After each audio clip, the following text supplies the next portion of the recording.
with wacky Mace.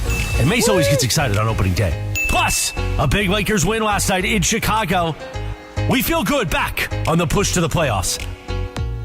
And yes, no corporate Greg today. He's under the weather. That continues. And my knee still hurts. I'm in street clothes today. Let's get to it. Mason and Ireland. Your Thursday afternoon right now.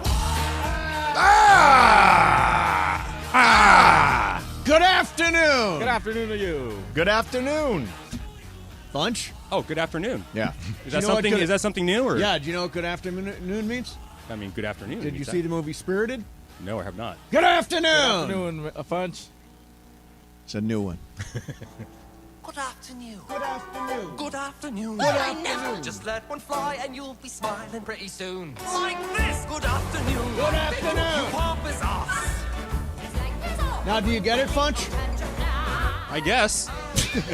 I guess. I mean, I still don't get it, but I mean, I'll say yes for on-air purposes. I agree with Morales from the last live imaging Tuesday. Yeah. It would help if you played the music. You think so? Yes. But he hates the music. He hates the music when we play it, too. Right, but if you're trying to make it truly make immediate sense to anybody listening, Yes. what you're referencing, it would help. No. It's one of those, if you know, you know. Exactly Yeah, right. that's what If it you is. know, you know. Now, that's different. Yeah. But then it's going to lead to your producer being confused We what's can going tell him on. during the break what it means.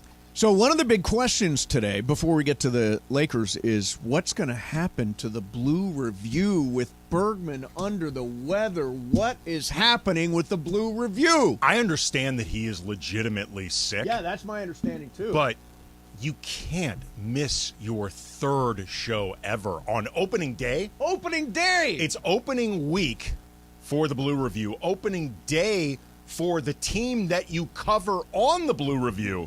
He's got to power through this thing, or I guess Yates has got to go solo. Yes. No, Yates is going to, well, he'll be fine. I question whether, the first Blue Review was Bergman interviews Clinton. Yes.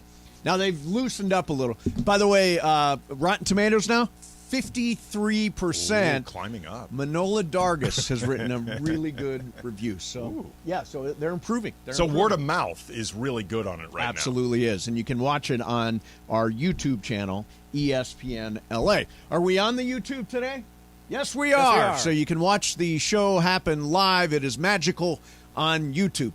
So Lakers last night, I put 48,000 mythical dollars on the Los Angeles Lakers minus 2.5 last night, and they looked great.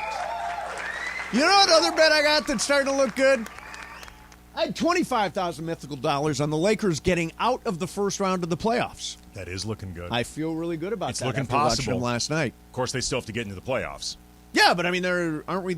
The Lakers are the 8 now. They're the 8th seed. They're which climbing. means They're climbing. What are the odds we get to the 6? Isn't it? It's not impossible. It is hardly impossible. Yeah. It is an absolutely live possibility, especially because they have the tiebreaker over the Warriors. Yes. So if they manage to climb, I think it's like a game and a half right now, and get to the Warriors and they get that tie, Yes. advantage Lakers. Yeah, absolutely. And, you know, now there are people saying, there are a bunch of people coming out and saying, this is, let's see, Jay Williams this morning on the Get Up. That is a team last night that can win a world championship. Let me repeat that. That is a team last night that can win a world championship. Now, this is also the same guy, by the way, Jay Williams, who said that the return of LeBron James would mean the end of Austin Reeves. True. And last night, by the way, the starting lineup last night was fantastic. It was top to bottom. really good. D'Lo was great. And Austin Reeves was Jared great. Vanderbilt played well. Unbelievable night for Anthony Davis. Yep. Really spectacular. LeBron was LeBron. LeBron looked like LeBron. And that's like the best thing you would say right now is he just looked like LeBron James. Like they had a bunch of different plays where they were running LeBron out of the post and the double would come, he'd swing the ball out, and like they were doing that before with AD. And it's an option with AD, but it's just so much better with LeBron. You know, you talk about this as if you've got a podcast with a YouTube component that deals with the Lakers on a daily basis. Funny you mention it because I wasn't going to bring it up. Yeah, no, of course not. Locked On Lakers, 5 days a week. You get it anywhere you get your podcast. It's never behind a paywall. Yeah. There's also, as you mentioned, a YouTube component. Which I love. Just like the Blue Review. Yeah, and you know what? One of the things I do I watch your show every morning. Good. And I will begin watching the Blue Review every morning. If you want just like these really cool, set up the day, this is what happened last night kind of thing, they're both really good shows. And I am feeling really good about where the Lakers are. Here's the thing that can make you feel really good with the Lakers. Obviously, health is a huge question mark hanging over this team. Always. It is not easy to feel confident that LeBron and AD could both go 4 rounds in the playoffs staying healthy. But what makes you feel good about the Lakers is, assuming they do stay healthy, the good things we've seen post-deadline, they don't feel fluky at all. No. Like the roster is built in a way where what you are seeing will happen. The roster now really makes sense. And it didn't. No. It did not make no, sense to it start did not. the year. It makes sense since the trade deadline. And, a lot of people, Rob Pelinka this, Rob Pelinka that. Rob Pelinka pulled a rabbit out of his hat because this is a great roster. I'm going to tell you right now, the work, regardless of what happens with the remainder of this season, if they get in the playoffs, whatever, because the Lakers made those deals from a place of disadvantage. They may have run out of runway, and obviously AD got hurt some, LeBron got hurt some. But the work Rob Pelinka did at this deadline was more impressive than the work he did leading into the 2020 championship. I think the work he did building this roster was actually more impressive than the work that he did in the offseason leading to the 2020 championship. Yeah. I think this was harder. It was more creative. It was way more creative than it's not like, there was no speculation. Yeah, he's going to do this. He's going to do that. That's the big deal. No, it all came together in a seamless way, and nobody saw any of these moves really coming. Yeah, and look, leading into the 2020 season, obviously trading for Anthony Davis was a great idea. Yep. But anybody can come up with that. Sure. And frankly, the way LeBron had been publicly lobbying for AD to be there, and you've got a bunch of clutch clients, this felt just destined to happen. Yeah.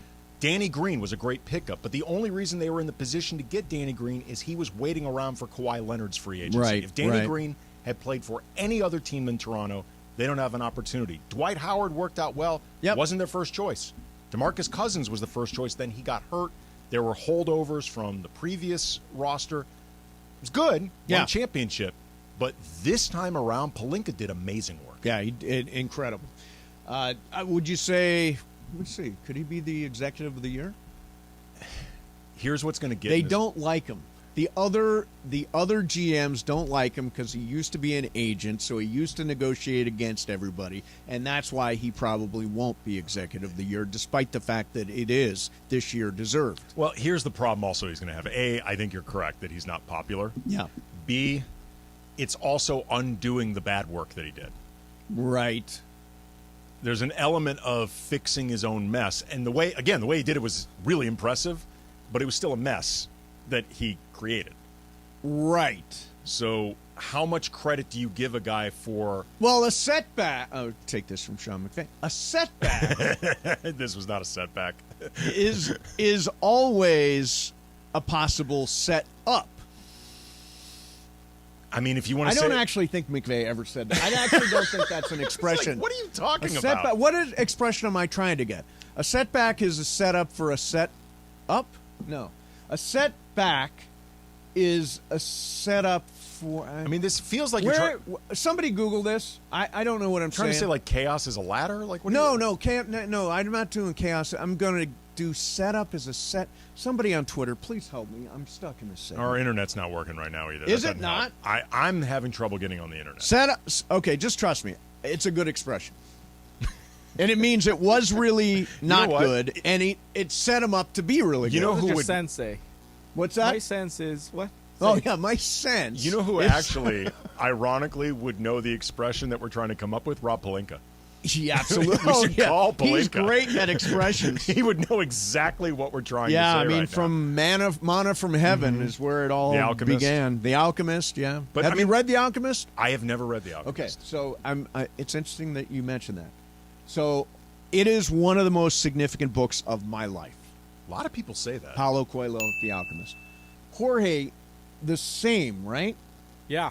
Yeah. In fact, we've told the story, but you're changed. I have a black one and a silver one, and they represent the rocks, and that helps Santiago makes decisions. Yes. Wow. Yeah. Bergman just finished The Yeah. Alchemist. He was telling me he was on. And said he was just blown away. So in the Mason and Ireland Reading Club, the book club, Exactly. read The Alchemist. Has Ireland read The Alchemist? You know, I don't. Oh, wait a minute. Shay just texted me. Hang on. Shay Jackson? O'Shea Jackson Jr. A setback is just a setup for a comeback. Oh. Thank you, Shay. And I have heard McVay say that. Rob Pelinka would 100% say that. Oh, he would run with that in a second. All right, coming up next, it is opening day. It's officially baseball's opening day. It's time for Dodger baseball. It's here, people. Tonight, Dodger Stadium.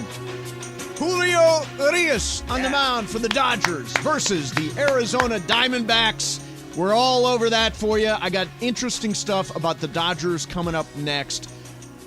Where does the Dodgers rotation rank against other rotations in Major League Baseball? That's coming up next. Mason and Ireland, 7.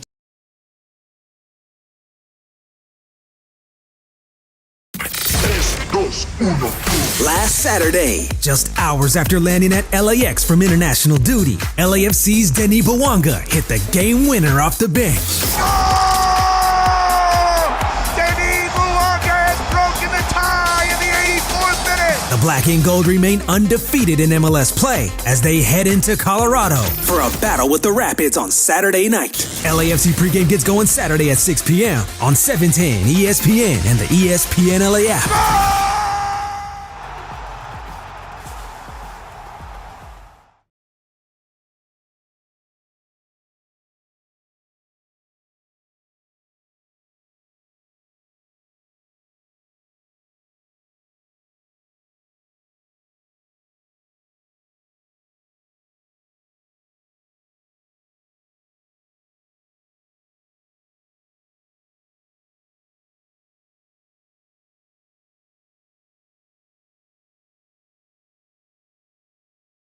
What's up, everybody? Y'all know who this is. I ain't got to tell you, but I'm going to tell you anyway. This is Gary Payton, the glove. You know what I'm saying? Listen, join me at Yamava Casino and Resort on Monday. Y'all heard me. Monday, April the 3rd. That's right. I'll be hanging out with Sedano, you know, if y'all know him, and Cap from ESPNLA. They want to hang out with me, man, so I'm going to go hang out with them. You know what I'm saying? Try to do it. But, you know, we'll be watching the college championship game. It's going to be a beast. I know y'all want to be there. Man, I'm going to be giving away prizes and more, man. So look here. Come hang out with me. I'll see you there. Man, championship Monday, NCAA, baby. I'm going to be there. Come get with me. Later.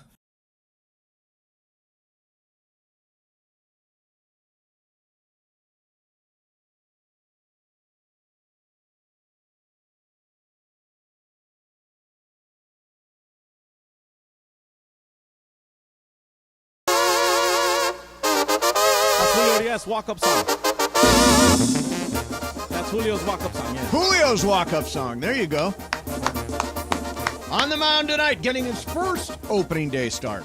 We hope not his last. Let's not even, I don't know. Yeah, it's so, opening yeah, now. don't put it out there like let's that, not man. talk Come about on. it like that. That's just for another day.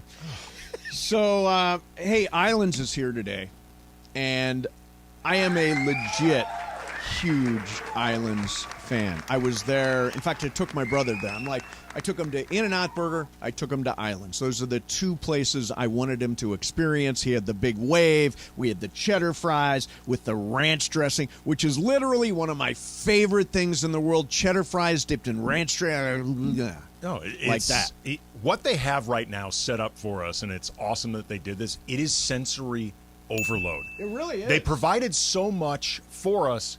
I don't even know where to begin because it all looks fantastic. It's all going to taste fantastic, and I don't know how to start. Matt Burke was from our sales department. Literally has his face down in the food. Well, that part I'm going to avoid. Yeah, Matt. Other people want that. Come on, you were raised in a barn. So, famous Big Wave cheeseburger, famous Island seasoned fries and ranch with, if you get the cheddar fries with the ranch dressing, the Kilauea burger. I think I'm saying that right? Kilauea burger. Has some jalapenos, some black pepper, the famous crunchy fried red onion rings. Nice. Oh, they're so good. They do great onion rings. There's nothing better than just fried onions. Fried onions is just perfect. It is. Do we have cocktails over there? Oh, well, they're promoting the. Is it Mai Tai? The Mai Tai? Yeah, can we do a Mai Tai?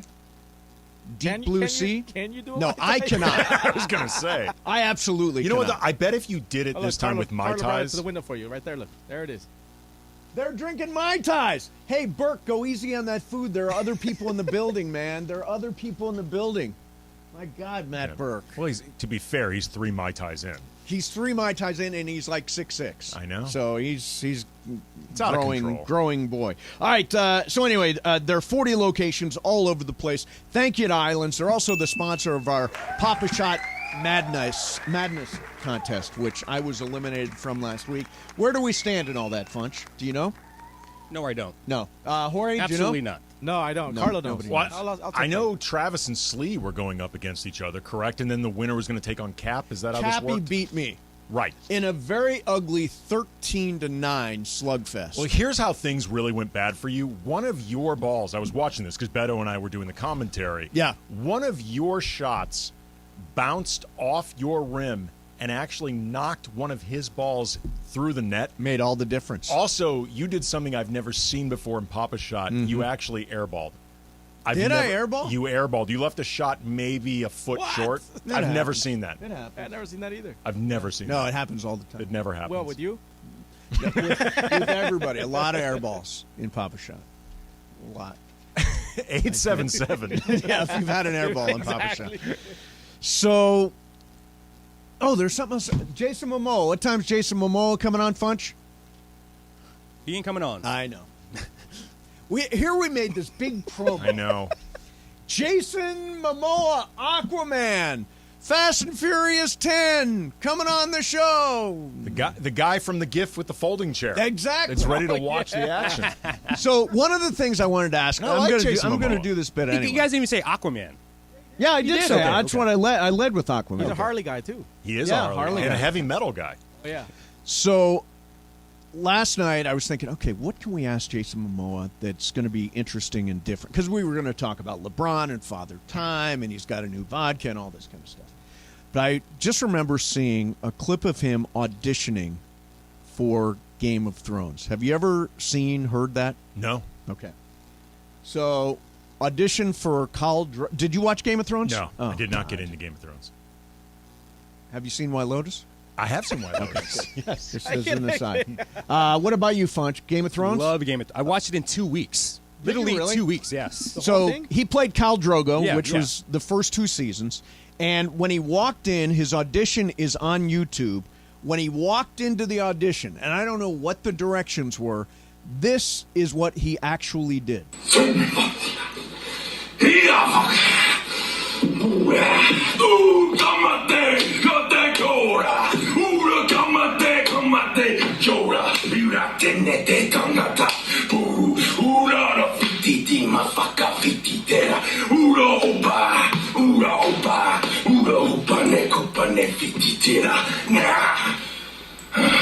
Now, how do you not give that guy? I was He gonna say, is Khal Drogo. That's going for it. Yeah.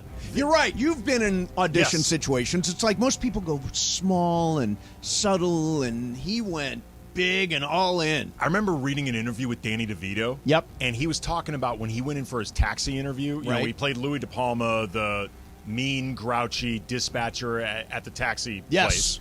He went in and took the script, blew his nose in the script, and yelled, "Who writes this crap?"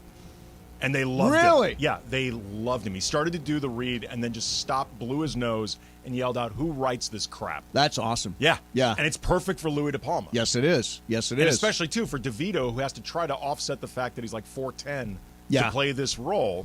It's perfect. See, you know what's weird? So, as you know, I've done some acting. Yeah. I always go too small. It's the temptation. It's like I go super subtle and then nobody gets it. There's a hard difference between going too big and too small. Well, what you always have to remember... Actors, this is like actor studio right now. You always have to remember that however big it feels like in your head, Yeah. it's half in real life. Right. Like, it's really hard to go truly over the top. Yep. Because just in your head, it always feels bigger than it actually Feels is. too big, But yeah. look, sometimes, like when we do shows, you know, in this field, you'll sometimes listen back. You're like, "Wow, I thought I sounded incredibly animated," and it's not nearly as big as it feels. I think probably I should go a little smaller on this show. Do you think? No, I think you're perfect. Yeah, no, I'm kidding. That show we did on Tuesday was like the most unbelievably funny, weird That show one- of all time. I listened back, did not feel too small. Yeah, that was not small. That was not small. All right, so tonight is opening night at Dodger Stadium. Weird that, by the way, it's night and not day. It always has been opening day in the past, I think until last year when they went to a night game. But I've got a list of the top rotations in Major League Baseball. And so, number one, I think is kind of obvious. It is the Mets. That Mets rotation includes Scherzer, Verlander, this new guy, and I apologize for the first name, Kodai Senga. I think I have that right. Who's electric. Carlos Carrasco and Jose Quintana. That's a great rotation. Number two is the Braves. I'm sorry, number two is the Brewers. Number three is the Braves. Number four is the Rangers because they added Jake DeGrom, and they have Nathan Eovaldi. They got Andrew Heaney, Jake Odorizzo. Phillies are number five. This is what? 6 is Yankees. 7 is Padres. So, look, we're going to have to deal with the Padres, Slee, and Cap all year long. Especially if SDSU wins this whole thing. Oh, he's going to be so feeling it. The San Diego oozing out of those guys Yes. is going to be gross. So their rotation, and it is very good. Yu Darvish, Blake Snell, both proven, except for us in Game 7, Joe Musgrove, who they signed to a big $100 million contract, who's really good. Michael Wacha, who they signed as a free agent, had a great year last year in Boston. Former Cardinal. Nick Martinez and Seth Lugo, so they go deep there. That's a really good rotation. They're number 7. You know what's funny, just thinking about like the butterfly effect, because you mentioned Yu Darvish, except for Game 7 against the Astros. Yep. If the Astros had played that thing without shenanigans, Yu Darvish, who had been great up to that point, would be one of the most celebrated figures in LA sports history. Maybe still a Dodger. Yeah. Not a Padre. Because he ends up that experience was really difficult for him. He's talked about that. So as I remember it, he pitched, I was at this game, he pitched in Game 3 in Houston. Mm-hmm. Shortest outing of his career, an inning and 2/3. Yeah. And that's where they were banging and all that stuff. Then they get to Game 7, and I think then he just didn't have his composure because he just, again, an inning and 2/3, shortest outing of his career But here's in what's Game so 7. awful. Like, he's probably second-guessing himself because of Game 3. 100%. Not knowing what had happened, that it really wasn't about him. How did I lose it in Game 3? Right, but just think about if that doesn't happen, Yu Darvish could still maybe be a Dodger killing it, or at the very least, might not be a Padre as part of this team now looking to challenge the Dodgers and like make their bones right now in the NL West. Yeah. So Padres, very good rotation. Number 9, the Blue Jays. Number 10, and I've been telling you guys, I like the Angels to win 90 games this year. Number 10, the Angels. Shohei, Patrick Sandoval, who really came on last year. Tyler Anderson, who, if he can duplicate his success from last year with the Dodgers. We'll see. Reed Detmers, who I like a lot. That's a good 1, 2, 3, 4. Yeah. And 10th, according to, what is this, MLB.com, Anthony Castrovins? Sure. The Dodgers get an honorable mention here. They're not in the top 10, but they get an honorable mention. And I think, so no Walker Buehler, of course. Julio Urias, game 1 starter. Clayton Kershaw, who looked really great the other night, and I think is going to get deep into games earlier this year. Noah Syndergaard, who I think has a chance to be really good, seems to have rediscovered some stuff. His velocity is back. Tony Gonsolin, when he gets back, supposedly late April, he's an all-star. And Dustin May, the X factor. If Dustin May can turn into what we think Dustin May can be, I think the Dodgers can have a rock-solid rotation. Yeah, I think the potential is absolutely there. I think it's also fair to say we'll see. Like, I think Sure. honorable mention feels fair because there are a lot of question marks, not in terms of quality, but in terms of will guys stay healthy? Will they stay available? Can Tony Gonsolin do this again? Right. Like, I mean, there is you got to see it twice with him. Dustin May has not truly established himself yet. He has not. I believe in him. Yeah, I mean, this is the year. He's got the stuff. This is the year. Absolutely. And Syndergaard, you need to see it. Yeah. You got to see it. But his velocity is really good. He's Sure. 97, 98. But again. he's not been the Thor. Remember when he's he was not been Thor. that guy. So last year he's with the Angels, bounced to the Yankees, I think. it's Angels fair though. to Yankees, something like that. I think honorable mention is fair. Yeah. Like it shows the respect that's there for those guys that you would make sure to put them in the honorable mention. Yes. All right, coming up now. So Dodgers opening day, couldn't be more excited about that. I will be locked in. I never go to opening day because it's sort of like going out on New Year's. It's amateur night. It's amateur night. I've never been to one either. So It's really cool.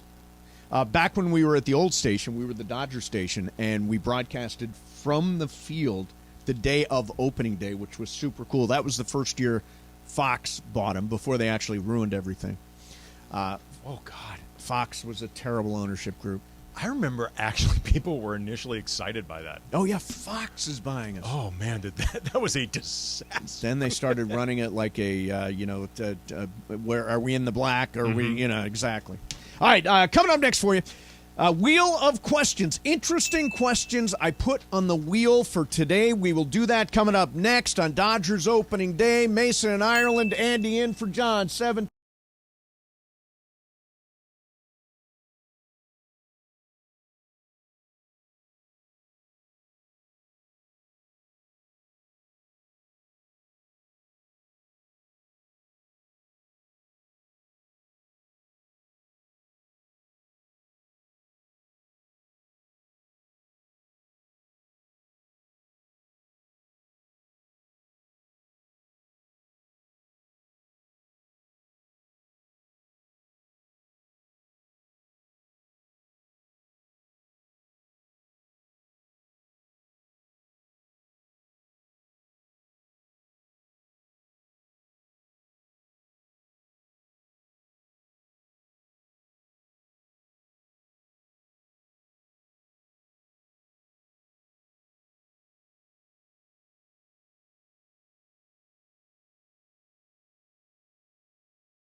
And it is the biggest show on the radio. Mason and Ireland here each weekday, 1 to 4 p.m.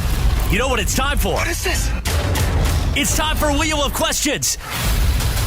Producer Jorge, are you ready with that wheel? Hit it! All right, here we go. And, well, this is interesting. So, on this date in 1939, Batman originally appeared in DC Comics. It was Detective Comics number 27 in 1939. So, Batman, do I have this right? Is Batman 80 years old? No, that's not actually right. Gotta do some math. Gotta do some math. Come on.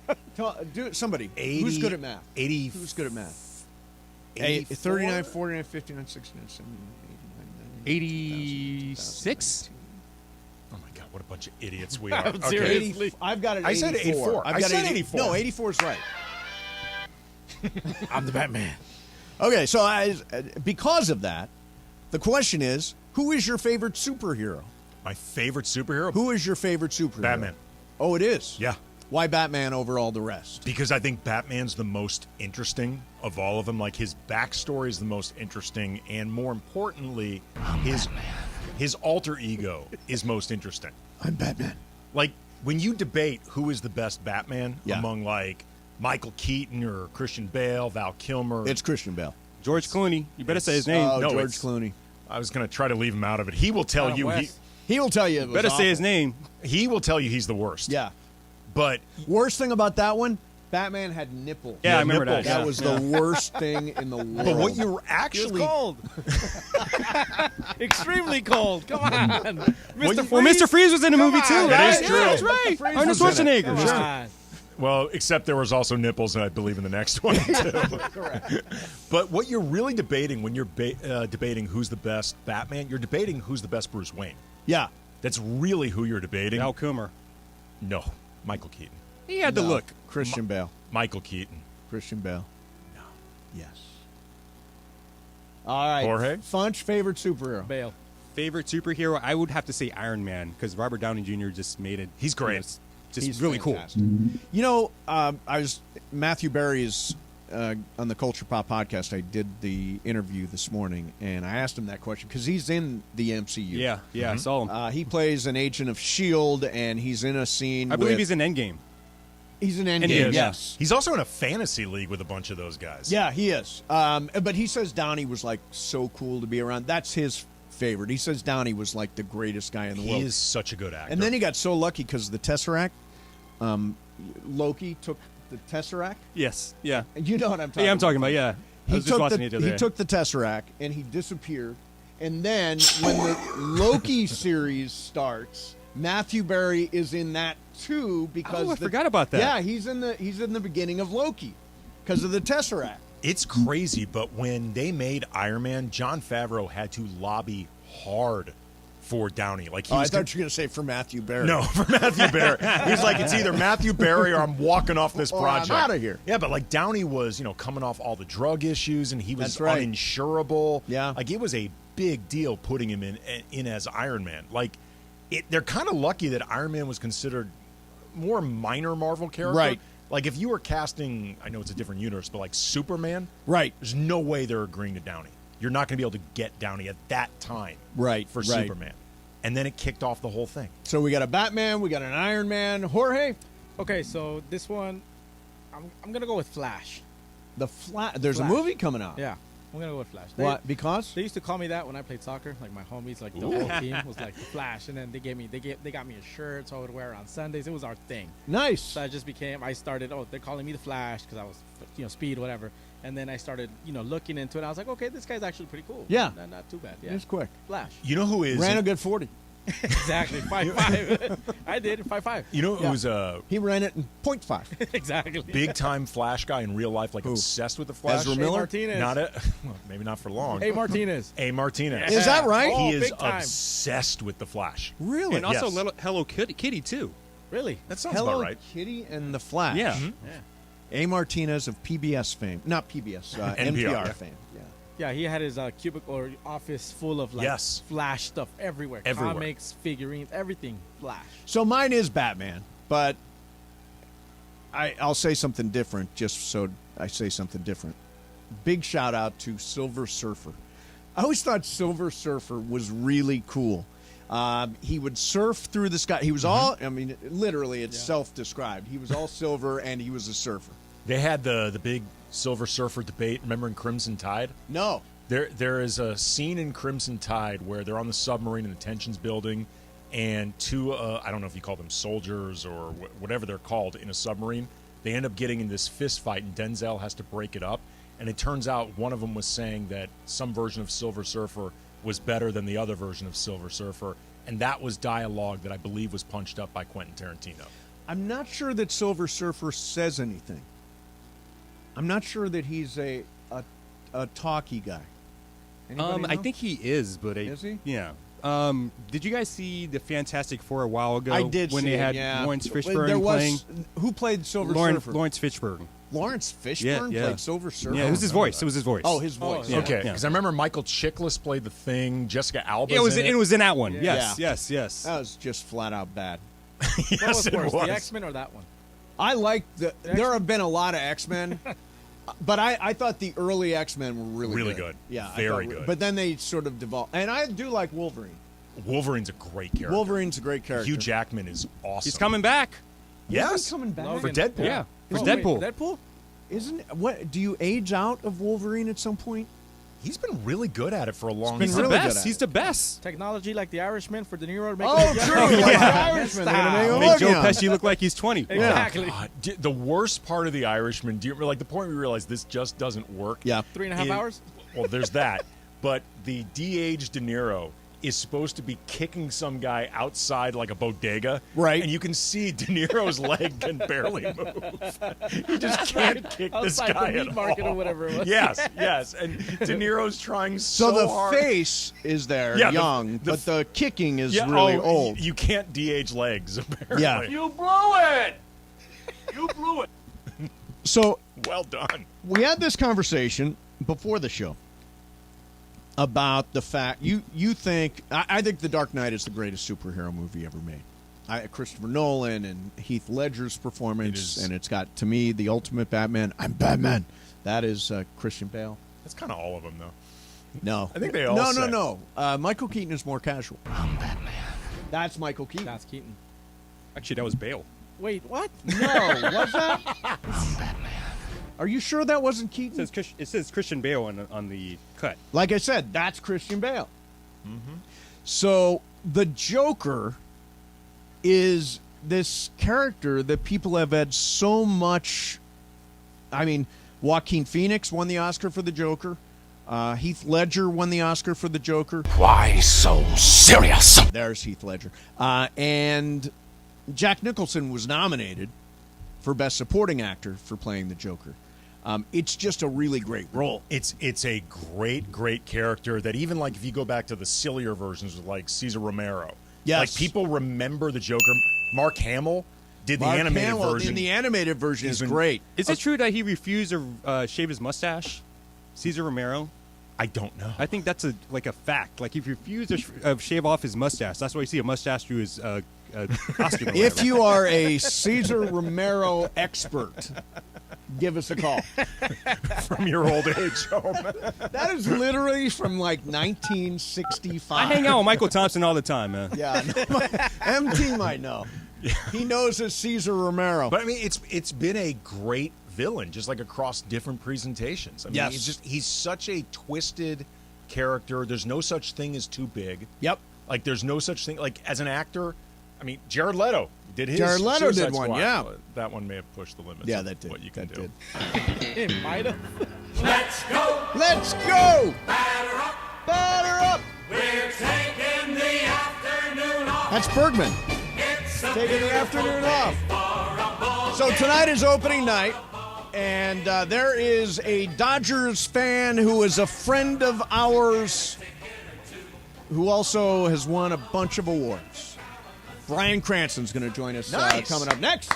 You see him on the scoreboard out there yelling, go Dodgers, all that stuff. So Brian is going to be here next. Mesa in Ireland, Andy Kamenetsky in for John.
ESPN. A good karma brands radio station. And it is Mason and Ireland on 710 ESPN, the OGs of LA Sports Radio. We're here each weekday, 1 to 4 p.m. for your afternoon. Sandwiched between Travis and Sliwa and Sonato and Cap. Mason and Ireland continues now.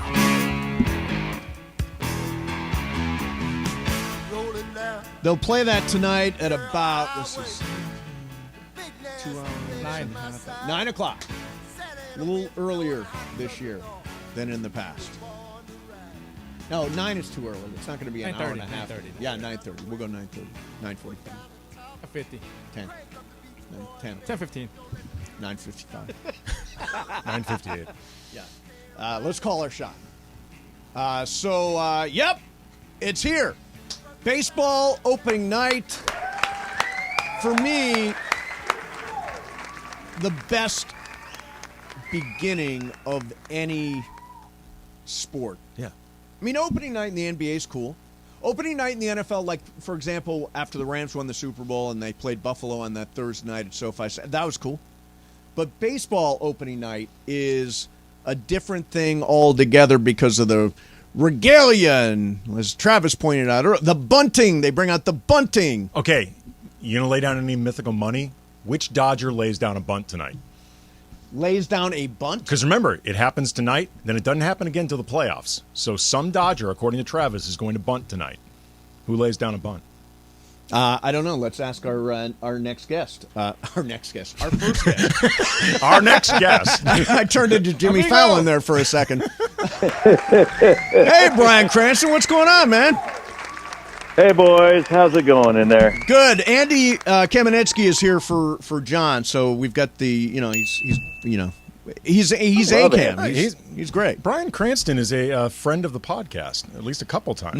Nice. Yep. So Brian, opening night. What's it mean to you? It's like the beginning of spring. Forget the calendar. Opening day in Major League Baseball is the first day of spring to me, and it's worth celebrating. I'm going to go out there tonight. I'll be there for opening ceremonies and everything. Very excited about the season. Have some question marks. Are we better than last season? I would say at this point on paper, no. Yeah, I agree. Not better. Yeah. Can we be enough to win the division? That's going to be a tough one because I think San Diego is stacked. They really are. And there's already, there's going to be a battle maybe at midseason to see who can get Shohei Ohtani, and everybody's got either Padres or Dodgers getting Shohei at the trade deadline, which could be a huge tip the balance in a huge way. It's going to feel great if you're an Angels fan. Yeah, right. Sorry, Angels fans. I know. It's so strange to see, the two of some of the best players, top 5 players in Major League Baseball is on a team that is, cannot find a way to get other players to meet the expectations and get into the playoffs. So are you performing any official ceremonies tonight? Are you there in an official capacity or in just I'm a fan capacity? A fan capacity. I did the video for Major League Baseball talking about the rule changes. We love that one. Yeah, we played it. Yeah, it's fun. I am a fan of the rule changes. I really am. I think it can, especially the pitch count, I think it would get indulgent. How many times over they're throwing to first base with a runner on? It was like again and again and again and again. It was like, oh, come on. And the shift, moving the shift back, extra innings, having a player start on second base, it makes it tense right away. There's no way to relax at any point. So I think it really does add to the game.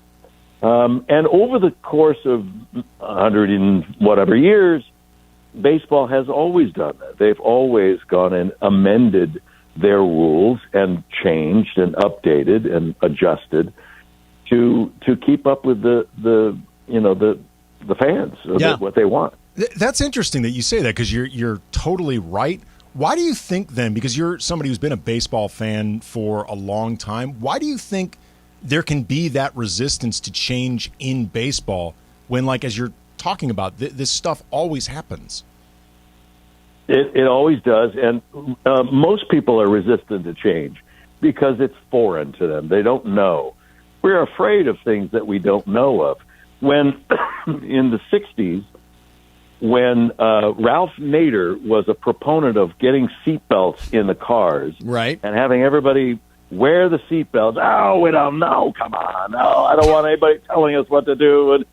And now it's just, we're so used to it. We don't think about it. We don't even talk about seatbelts. They're just a part of our lives, and in a good way. And there are many things, that can be a part of that, and should be. Just because it hasn't been part of our society doesn't mean it wouldn't help our society. And realistically, I mean, I always say this. We spoke at a conference last week, I think, and we talked about how our show has consistently evolved over the past 30 years to what it is now, and it really is a case of evolution, and adapt or die is really a pretty, that's in corporations, in entertainment. Hollywood actually is going through a lot of that right now, too, with just streaming and what movies get made, what have difficulty getting made. For better or for worse, everything always evolves. We really are. And look at the average savings on the game is 25 minutes? Yeah. That's huge. Yeah, it's going to fly. It's going to fly. There was a game this week. The first game of the Freeway Series was 2 hours and 8 minutes. That's incredible. Wow. Fast. That is incredible, right? I'm not even finished with my first hot dog yet. I'm glad you mentioned hot dogs. All right, so for years and years and years, we had Farmer John hot dogs at Dodger Stadium. Then last year they changed, and the verdict was not as good. Do you have a verdict on Dodger dogs? Jorge is over here saying they're the same thing. Do you see a difference? Do you notice a difference between Farmer John and whatever they're using now? What are they using now? It's a company. I want to say it's called Santelli's Dogs. I think. I mean, I don't want to besmirch them. You know what? I'll have to try one tonight because I haven't had a hot dog. I don't think last season. I don't know if I did, but I'll have one tonight. And I'll let you know. Report back. Now, Papa Cantella's. Papa Cantella's. There you go. So, what are you doing on the scoreboard this year? They always put everybody up, and they're like yelling. And what is your thing this year? Well, I did when the All-Star game was here last summer. I did a let's go, but I was looking like a caveman already because I was still shooting. I was still shooting my show, Your Honor.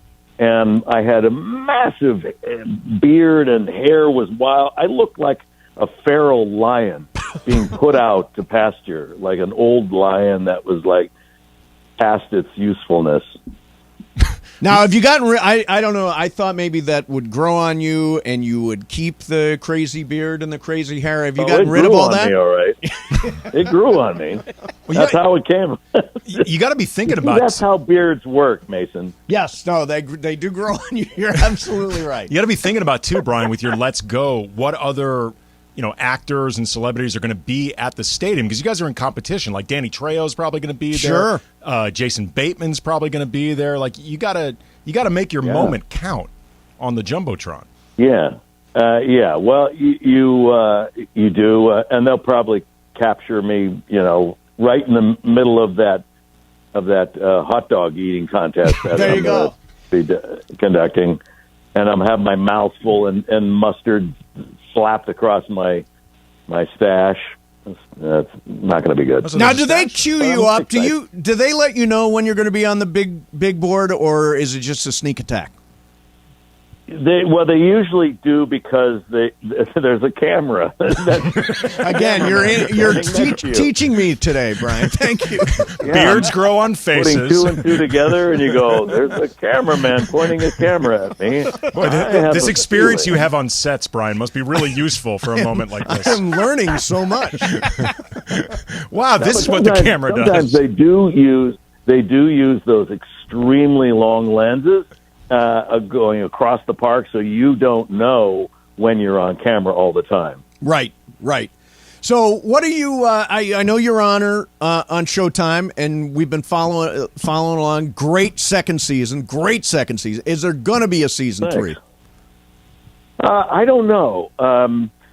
There's been some hinting that Showtime might be interested, and we're certainly willing to take a listen and maybe even do some work to see if we can pitch out a third season. But as of right now, there hasn't been there hasn't been any dating going on. Yeah.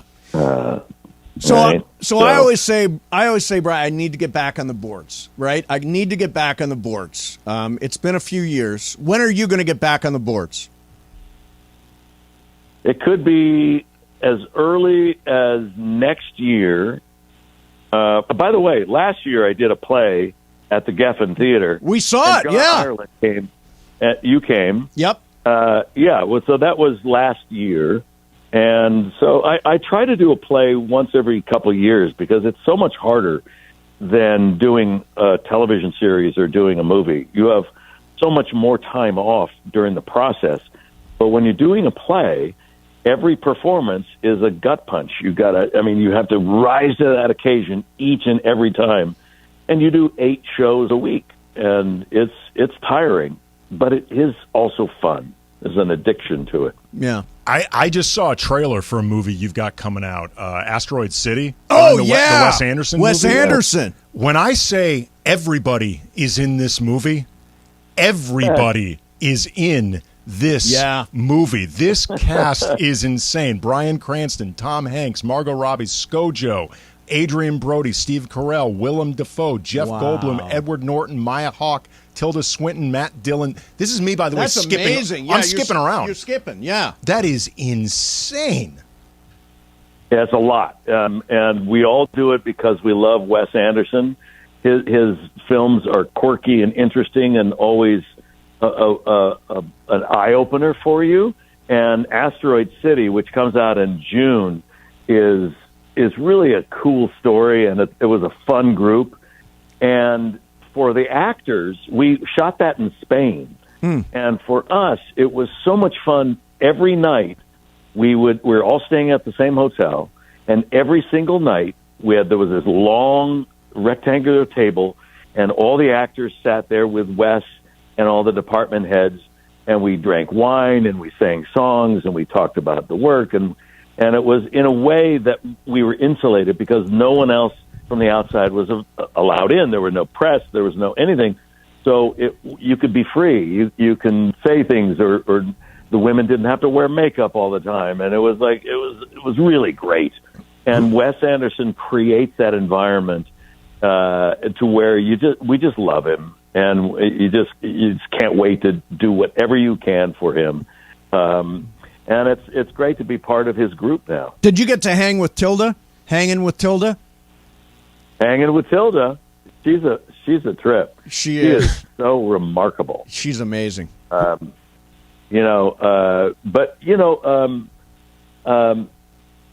Scarlett brought her new baby, and it's a very familial experience. Oh, that's cool. And so we were, it's really, really, really a lot of fun. Did you get loaded at the wrap party? Completely on Dos Hombres mezcal. On Dos Hombres, yes. We literally, I've given gifts of Dos Hombres. I mean, you're killing it with that thing, man. We're number 4 now in all the mezcals out there, so it's growing exponentially. And I threw an actual a taco party one night in Spain. I got a Spanish chef from Madrid to come in and make Spanish tacos, Spanish street tacos. And I had my mezcal. I was shaking up palomas and margaritas and things like that for the cast and crew. Nice. Love a good paloma. Nice. Love a good paloma. Does Brian Cranston go heavy pour with those palomas? I do what I call a little stump the toe when I'm pouring in. You get a little. So you just stub your toe a little bit. That's all. There you go. There you go. Yeah, you call that a heavy pour. You call that a pilon in Spanish. Un pilon. That's what it is. A pilon. Is it pilon? Pilon, exactly. Love that. Pilon. There you go. There you go. You Learn something. Yeah. Okay, so a beard will grow on your face. Mm-hmm. You know if you're going to be on the big board because there's a camera there. And you stub your toe when you pour a Paloma. To give it a little extra. When I pour anything, I usually give it a little stub. Yeah, a piloma. A piloma? No. Pilona? No, pilon. Pilon. Pilon. A pilon. Yeah. There you go. See, you got something out of this, too. I did. I'm gonna write that down, too. Yeah. Thank you. Pilon. Pilon. Pilon. Hey, listen, Brian, have a great opening night. Congratulations again on Season 2 of Your Honor. And always thank you for coming on and messing around with us. Good talking with you, Mace, as always. And thanks, Andy, and everybody. Have a great weekend coming up. All right, cool. Thanks, Brian. There's Brian Cranston. He'll get you wrecked. Apparently. His Palomas, they're real. Stub the toe. He stubs the toe. Pilon. Pilon. Un pilon. A pilon. Un piloncito. Beto doesn't know. Oh, what's Beto saying? Yeah, he's just jelly. He's like, no, it's not. He's arguing. Yeah, he's being Beto. You know. He's being Beto. All right, coming up next for you, Brian Windhorst said something that I find really intriguing about the Lakers. Plus, let's talk about Bronny James. There was a great article in the LA Times about Bronny James. They followed him over the course of his high school career. And where is he now, and what's it like to carry that last name and all that stuff? We'll get into that coming up next for you. Mesa in Ireland. Andy's in for John, 710 ESPN.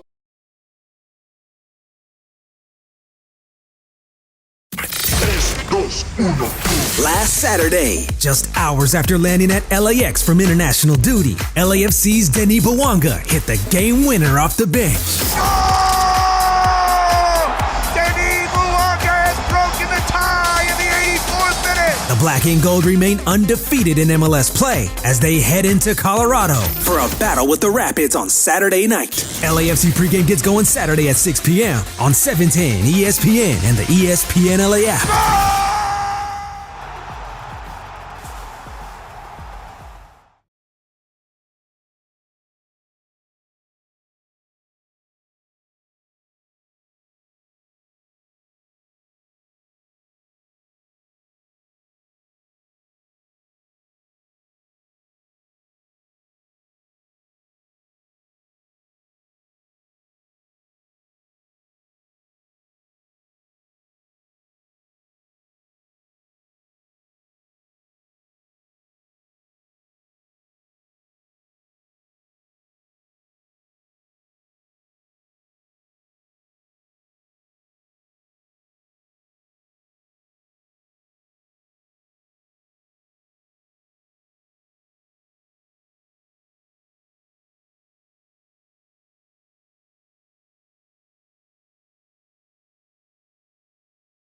What's up, everybody?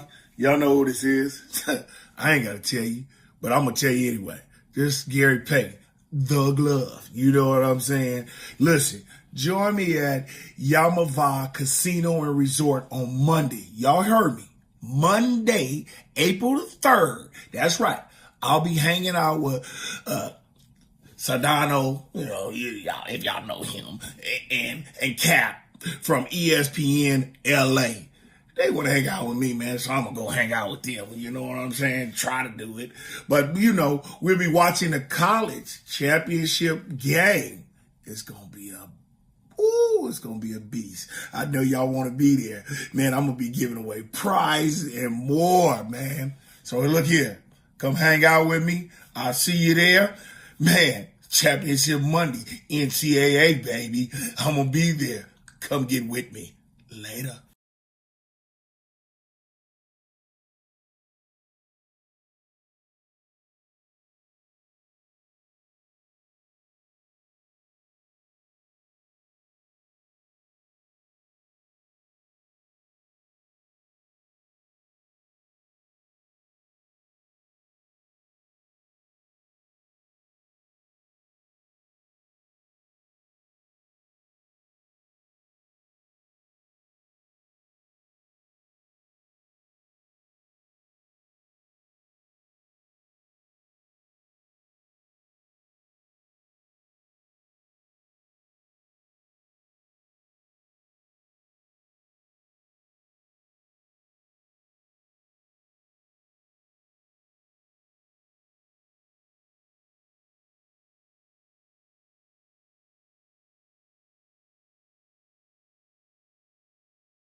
between Travis and Sliwa.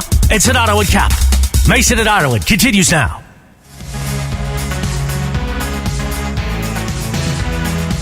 It's time for Dodger Baseball.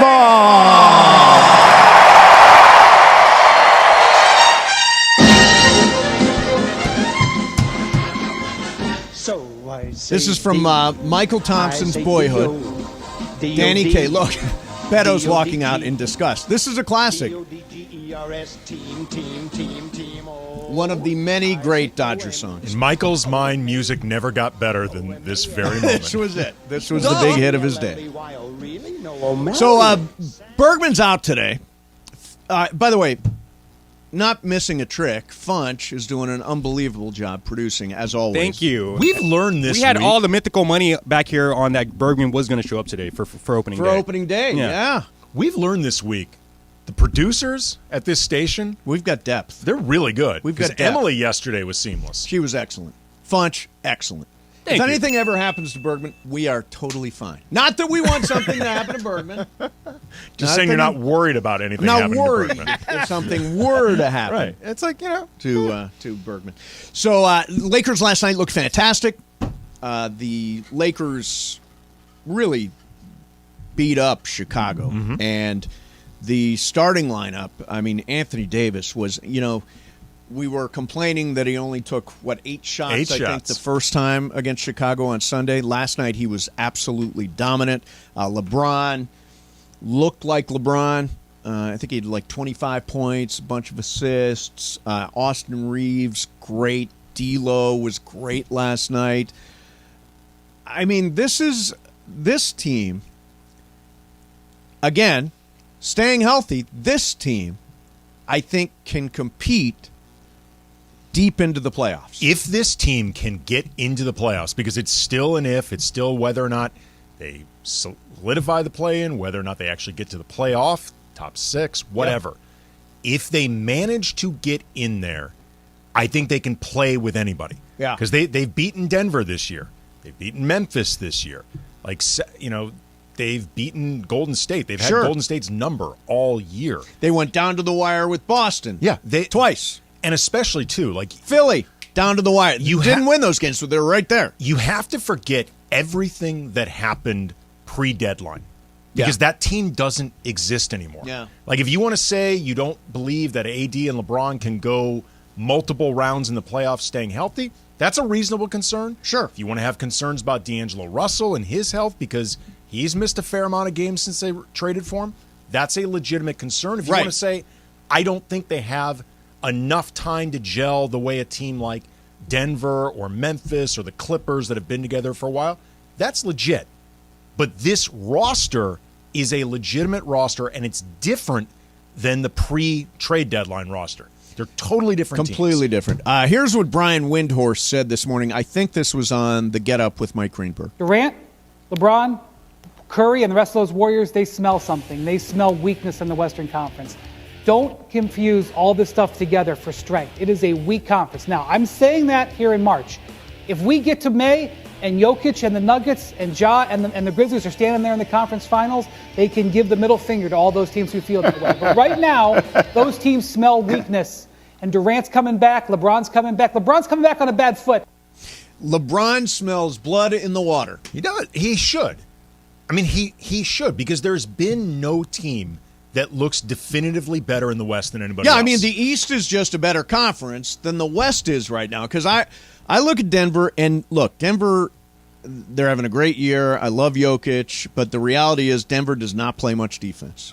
They should be better this year in the playoffs because they got KCP and they've got Bruce Brown. Like, I think they'll be better. I think Denver's a good team. They haven't been head and shoulders. Like, they have not been head and shoulders above everybody else in a way that you're like, damn. See, I like Memphis better than Denver because Memphis really defends. Yeah, but they're missing, though, a couple guys that are important with that. You know, Brandon Clark is out with an Achilles tear. Steven Adams, don't know exactly when he's going to be back, if at all. Right. So, you know, they're vulnerable.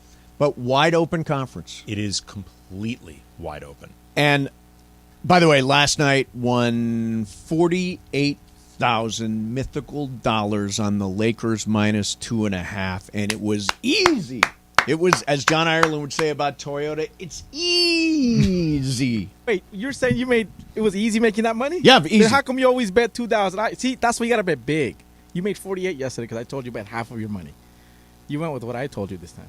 Apparently Jorge's That's my right. gambling tutor. That's right. Well, he's been ahead all year, hasn't he? Exactly. Yeah, I mean, he bets. Honestly, he made most of his money betting against the Rams and against and against the Lakers. You play the game to win, right? So I made my money. See, I have a hard time. I couldn't bet against my teams that I root for. I have a really hard time with that. Like, for example, when I play fantasy sports, and I have a checkered past. When I play fantasy sports, like I will not. I can tell you right now, I'm not drafting a San Francisco Giant. I will not draft a San Francisco Giant. I will not draft a San Francisco 49er. Like, even if Deebo Samuel is sitting there in a really good spot and I could not taking Deebo Samuel. Explains a lot about last place Mace. Yes. By the way, there's George Kittle. By the way, this year I finished third in fantasy football. To start. Yeah. I beat Ireland. Ireland was like third from the bottom. I mean, look, we've talked about this before. I love John. John would be the worst GM in sports. He really would. He would be awful. Yeah. Why not? I mean, you dangle any name in front of Johnny's. Go get it. Why wouldn't they bring him in? Hey, let's get after lock in. Come on. Hey, John, wake up. Pay attention. He pays no attention. It's just the name. Yeah. If it's it's like he looks at the world and it's all purple and all gold. Yeah.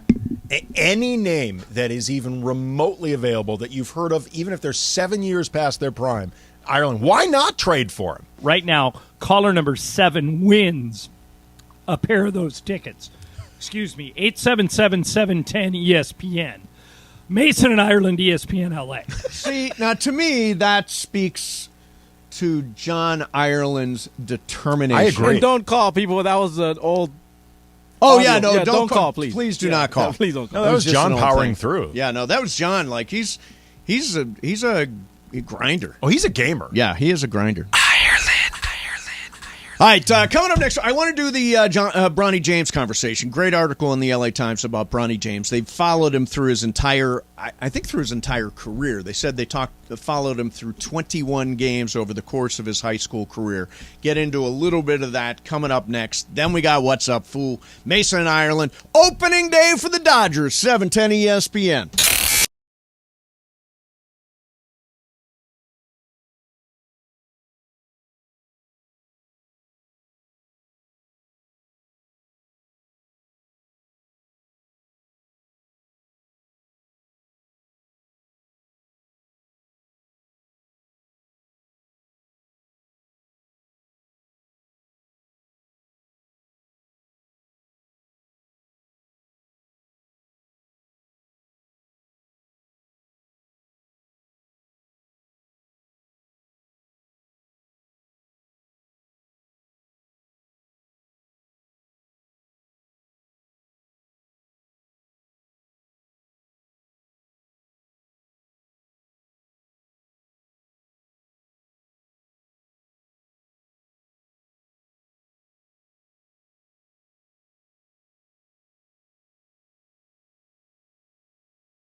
Voice of LA Sports Radio. We're here each weekday, 1 to 4 p.m. for your afternoon. Sandwiched between Travis and Sliwa and Sonato and Cap. Mason and Ireland continues now. Let's get an update. Is there a blue review out today? Is there a blue review available on YouTube right now? Bergman is sick. He was very, very feverish yesterday. And at one point, we've got a clip here somewhere. Do you have the clip about Bergman said, if I guarantee the Lakers win, and Bergman said that if they don't win, he had an idea for what the punishment would be? Jorge's going to find that. Do we know about, do we have an update on blue review? I'm looking right now. I do not see a new blue review. On opening day? Opening day. Come on, man. Are they going to do this like after the game, or did he usually do it before the game? That is true. He might be waiting till after the game. But still, you do a blue review the day of the game. One would think, too, that on opening day, I mean, I don't want to tell Greg how to do his job, but again, I've been doing 5 podcasts. By the way, I do tell him how to do his job. What you do, if you're not an amateur in this, you do a show before the game, then after opening day, you do a reaction afterwards. Sure, it's like a consistency. Yeah, it's a thing. 2 blue review day today. Yeah, well, we will regularly review the blue review. We will. Yeah. Now, this is what Greg suggests. I guarantee the Lakers win last night. This is what Greg suggested I do if they don't win. You want your cake? All right, if they lose, we're going to put that in the freezer, and we're going to smash it down your DeAndre's pants. birthday cake? Yeah. Down your pants? I don't know. Well, something. I don't know. Something. I'm not putting anything down my pants. Smash the cake down my pants. No, I bought that cake. No, hell no.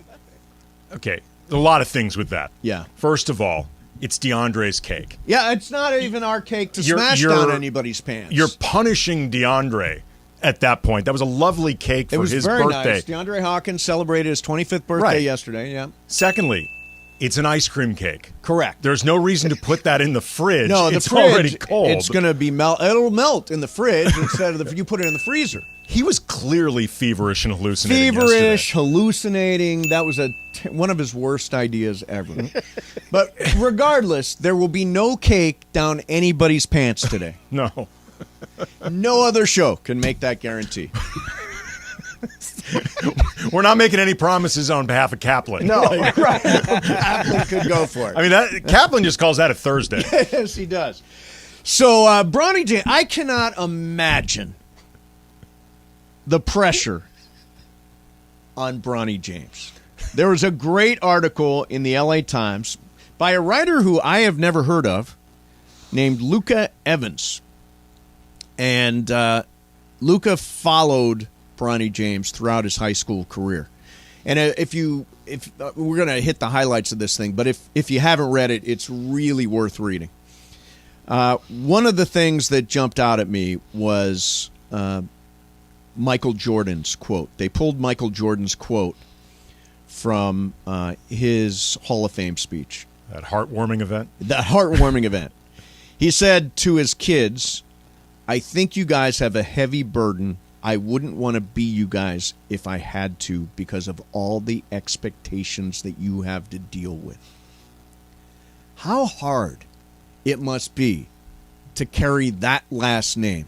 Yeah, well, not just the last name. He's carrying the first name, too. Yeah, it's true. I mean, yeah, of course. LeBron has actually said before that he sometimes regrets making Bronny a junior just because that's so much to put on a kid. Beto's going to walk in and talk to him, too, about Bronny. So if you want to pan out or whatever. Field. Right. Like, it was in the moment an expression of pride. Yes. And carrying on that name. But, you don't think about the entire picture when your child's born that way. Right. But the pressure, like you said, on LeBron James Jr. is enormous. Beto Duran stepped in. He's doing afternoons with Cappy, I think, today, right? That's the plan, yeah. Yeah, that's the plan. So you look good, Mace. Thank you, man. No, the reason I want to jump in here is because my son is the same age as Bronny. So they're both seniors, so we've been around the same circles in the high school basketball world. And Bronny only did one interview his entire high school career. Wow. And even at the McDonald's All-American game that he played recently, skipped the media session. I give a lot of credit to LeBron for trying as best as possible to give his kids the normal high school experience, even though they were on they had their own super team at Sierra Canyon. Right. Where they played in France. They played overseas this year. And Luka Evans, who's I think 21 years old, recent graduate of Chapman University. He's a name, Steve, that kid's gonna blow up and be a stud. Chapman University, really good prep writer for the LA Times. But that story that he wrote was interesting because he went to 21 of Sierra Canyon's games.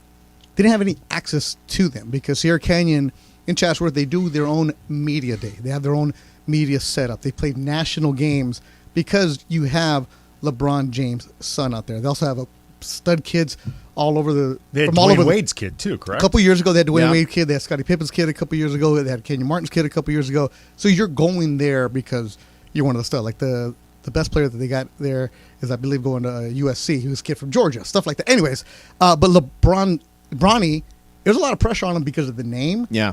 But from what I've heard from the people that play with him on their Strive for Greatness team, which is their summer AAU team that Nike sponsors, is that he's about as normal as you can get. Really? Considering he's LeBron's son.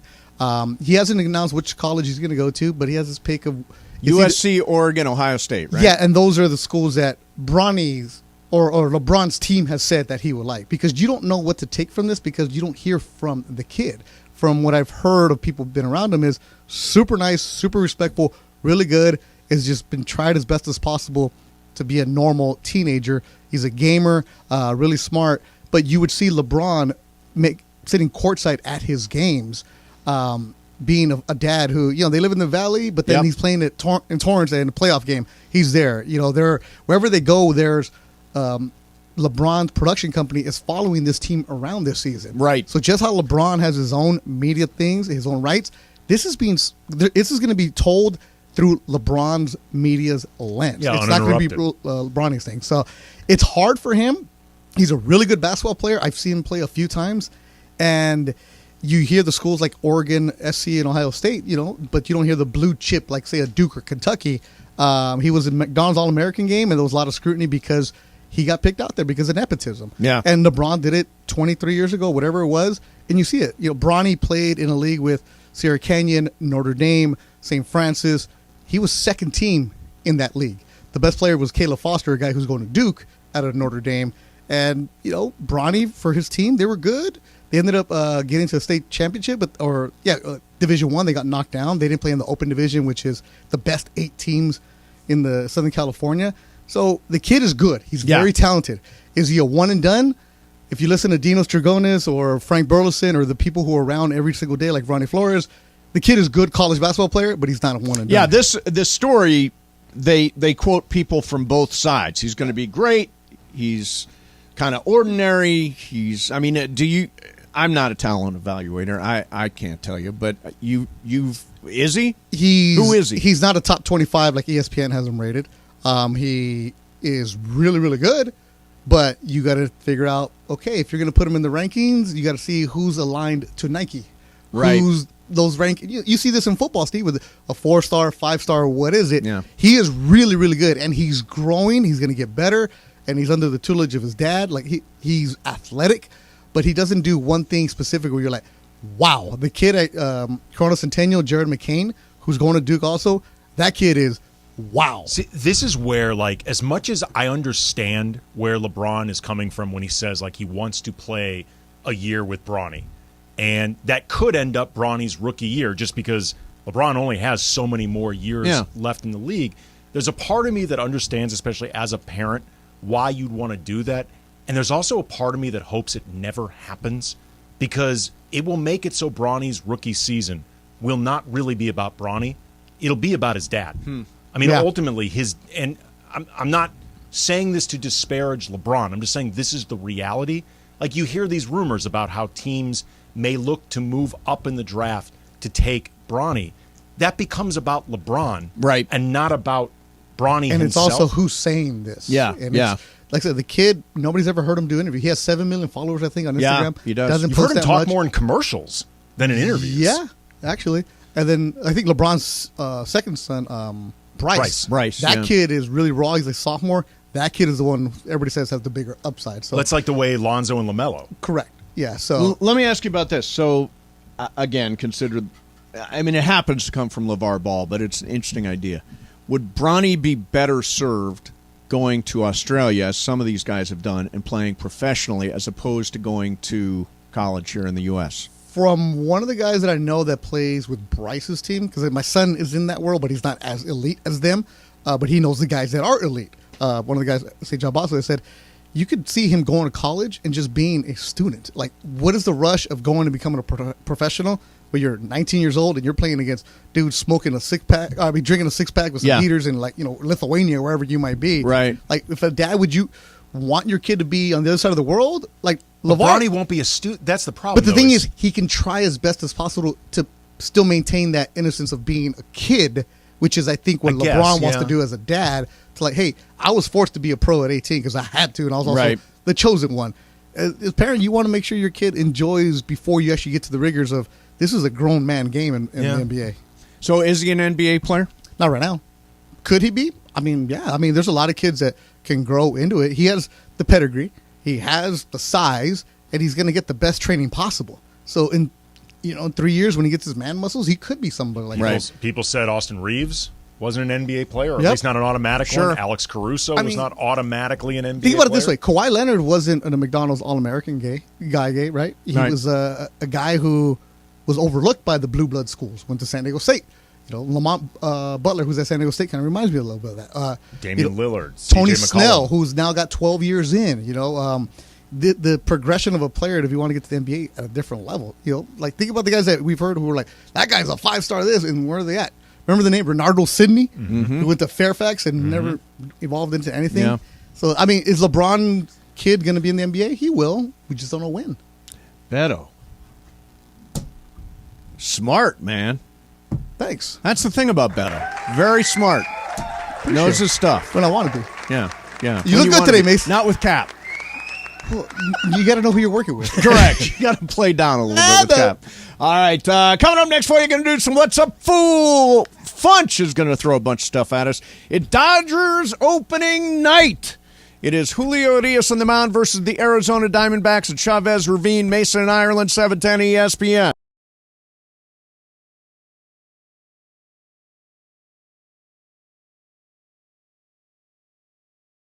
What's up, everybody? Y'all know who this is. I ain't got to tell you, but I'm going to tell you anyway. This is Gary Payton, the glove. You know what I'm saying? Listen, join me at Yamava Casino and Resort on Monday. Y'all heard me. Monday, April the 3rd. That's right. I'll be hanging out with Sedano, if y'all know him, and Cap from ESPNLA. They want to hang out with me, man, so I'm going to go hang out with them. You know what I'm saying? Try to do it. But, we'll be watching the college championship game.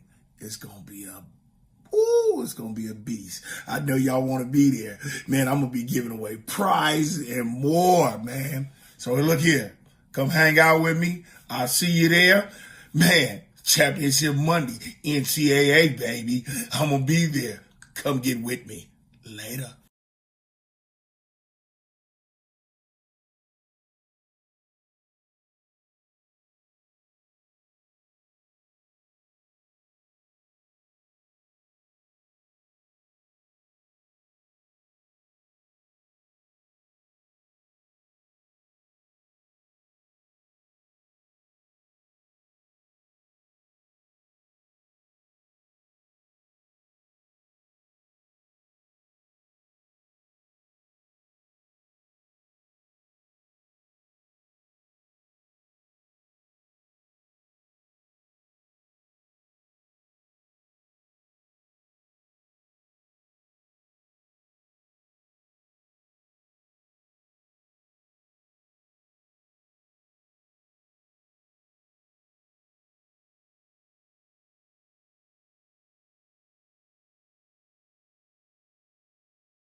Mason and Ireland. And now, the segment formerly known as Bobcat. It's time for What's Up, Fool? What's up, Fool? Take it away, Kirby Gray. Bunch, what do you got? All right, guys. Former NBA player Matt Barnes shared his political aspirations during an appearance on Misunderstood with Rachel Yucatel. Remember her? So she has her own podcast. Yes, yeah, Rachel maybe. Yucatel, Yes, who Rachel. was once a Tigers Tiger Girls. Woods Tigers girl. Girls. Okay. Yeah. Barnes says he's the president of his kids' PTO, which is a parent-teacher organization, whatever. Okay. And he said he wants to run for some kind of real office by the age of 50. He's 43 now. Guys, would you ever be interested in running for political office of any kind, Steve? So I had a legitimate conversation about it at one point. Totally legit conversation. Because I, in real life, am a little smarter than I am on the radio, just this much smarter. And I definitely talked about it and decided who in the hell wants to jump into that blender. It really is. It's awful. What an awful life that has to be. Andy, have you thought about it? You know, honestly, I have thought about it before, like not even seriously investigating doing it in reality, but just the idea of, is it something I wish I had looked to get into in my 20s? Like you start going at the local level. Right. Looking to be a councilman for some district when I'm like 26. Because I am really interested in politics. Yeah. And the more I see it broken, the more I think about like how awful it's going to be like for my daughter. Like the world she's eventually going to be a part of when she's an adult. And how little it seems like any of the people that we put into office are doing anything. So and again, I'm going to run for that Feinstein seat. I'm gonna run as an independent, and I'm gonna form an exploratory committee. Andy, will you be on the committee? I will 100% be on your committee. Funch? I'm in. Jorge. Yeah, if it was just any other day. See, this works out well because one of the things I actually think I would be good at this, and you can attest to it because I in a way, written for an event of yours, I think I'd be a good speechwriter. You really would be a good speechwriter. Like the stuff I've done for the Mason roast, the Ireland roast, I have a long time writing. Yeah, you and Brian killed it at those roasts. I think I could be a good political speechwriter. Yeah. So if you want to, I will start writing your copy. Yes. As part of the exploratory committee. Yeah, funny takedowns. Yes. Yeah, very funny takedowns, which honestly is kind of what you need right now. It really is. Yeah. All right, fine. For better or for worse. All right, guys. We've seen Adam Sandler and Jennifer Aniston movies. We've also seen Adam Sandler and Drew Barrymore movies. Yeah. Now we might see all three of them together, as there's a report coming from, I guess, maybe Jennifer Aniston's camp or whatever, that they want to remake the classic show Three's Company. Oh, yeah. Andy, any thoughts on this? This is such a terrible idea. That it's going to happen. Probably. On so many levels, it's an awful idea. Yeah. First of all, the three of them are terribly miscast. So wait, it'd be Jennifer Aniston. There we go.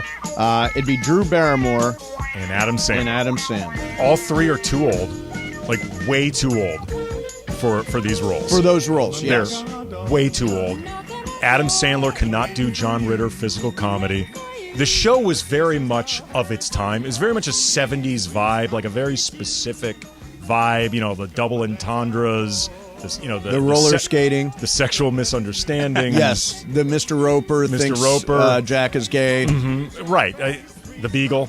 The Beagle. The Regal Beagle. Yeah. Larry down the Regal Beagle. Richard Klein. Yeah. Look, I'm biased in that I love Three's Company. Sure. I love it. Huge John Ritter fan. Yeah. Oh, he's a great guy. I met him a few times. He was awesome. Yeah. Really cool. This is such a terrible idea. It's an awful idea, and I don't even know how it would work. So you're telling me that let's just round numbers. Jennifer Aniston's probably 50, right? Yeah. Drew Barrymore, 50-ish. She's a little. No, she's in her late 40s. Late 40s. Adam Sandler, 50-ish. Yeah. Why would these three grown-ups be living in the same apartment? That's what I was saying. Under what circumstances are these three people, did they decide, we need to take on roommates? It's not like Emily and her roommates. This is like three grown-up people living in the same apartment. And at the age that they're at, I don't think they have to convince a landlord they're not sleeping together. Yeah, right. They're grown-ups. They're truly grown-ups. So I'll tell you, this is Ireland and I used to bring in a different celebrity woman every Friday to pick football games against us. A very antiquated concept. Mm-hmm. In 1 week, it was Amy Yazbek, who was on the cast of. It was in the cast of Wings, and unfortunately, John Ritter's widow. So Amy Yazbek comes into the studio and says, "Would it be okay if my husband came in here and sat with us while we're doing the picks?" And we had no idea. In walks John Ritter. I was like, "Oh my God, John Ritter! Of course he can sit in on the show." Years ago, I was doing something for ESPN the magazine where I got sent to some junket of ABC shows because ABC, Disney, ESPN, and I was supposed to ask all these different casts of different shows the same questions, and you end up getting like a cross section of responses. And one of mine was that 8 rules for dating your teenage daughter. I remember that show, and sure. John Ritter, it was John Ritter and Katie Seagal. Yep. He was so funny and kept going so off script. At one point, Katie Seagal was like, "Seriously, John, he has to ask you these questions or else the interview doesn't work." And in the meantime, I'm like, screw the interview. I don't care. Right. He was so funny. Yeah. And I had met him briefly a couple other times. Incredibly nice. Like, it was one of those times where when he died, you saw just the outpouring. Everybody loved him. Oh, yeah, really did. I think this is a stupid idea. I'm so sad Who would that play everybody... Mr. Furley? That's a good question. That's what I want to know. It has to be a landlord older than them. Mr. Furley. Would you go with Mr. Furley or Mr. Roper? Well, you can't go with either. No, but I mean, would you want to cast a Mr. Roper or would you want to cast a Mr. Furley? Because they were both landlords at different And they were both points. great. I'm a Roper guy. Are you a big Roper guy? I'm a big Roper guy. I'm a love Furley Furley. guy. I'm a Furley guy. I'm a Furley guy, too. That's With the ascots? Yeah, ascots are great. Furley guy. Maybe. Wait a minute. Don Knotts was Furley. Furley. Oh, yeah. How do you not go with Don Knotts? Because I loved Mr. Roper. Remember, like, every time he would make some joke about his wife, and then he'd look at the camera with that big smile. Yes. Like, he cracked himself up. Plus, you get Mrs. Roper in that deal. Yeah, that's what I'm saying. You got to go Roper. Maybe the landlord's younger than them. Oh, that's interesting. Like Alan Slewa owns apartment building down in San Diego. Maybe Slee is the landlord. All right, Jorge, what do you got? All right, so sticking to movies, it got me thinking. Since you What's guys up, this fool? conversation, if a movie was made out of your life, Mm-hmm. what genre of movie is it, and who plays you? Genre of movie. It's a detective movie. Okay.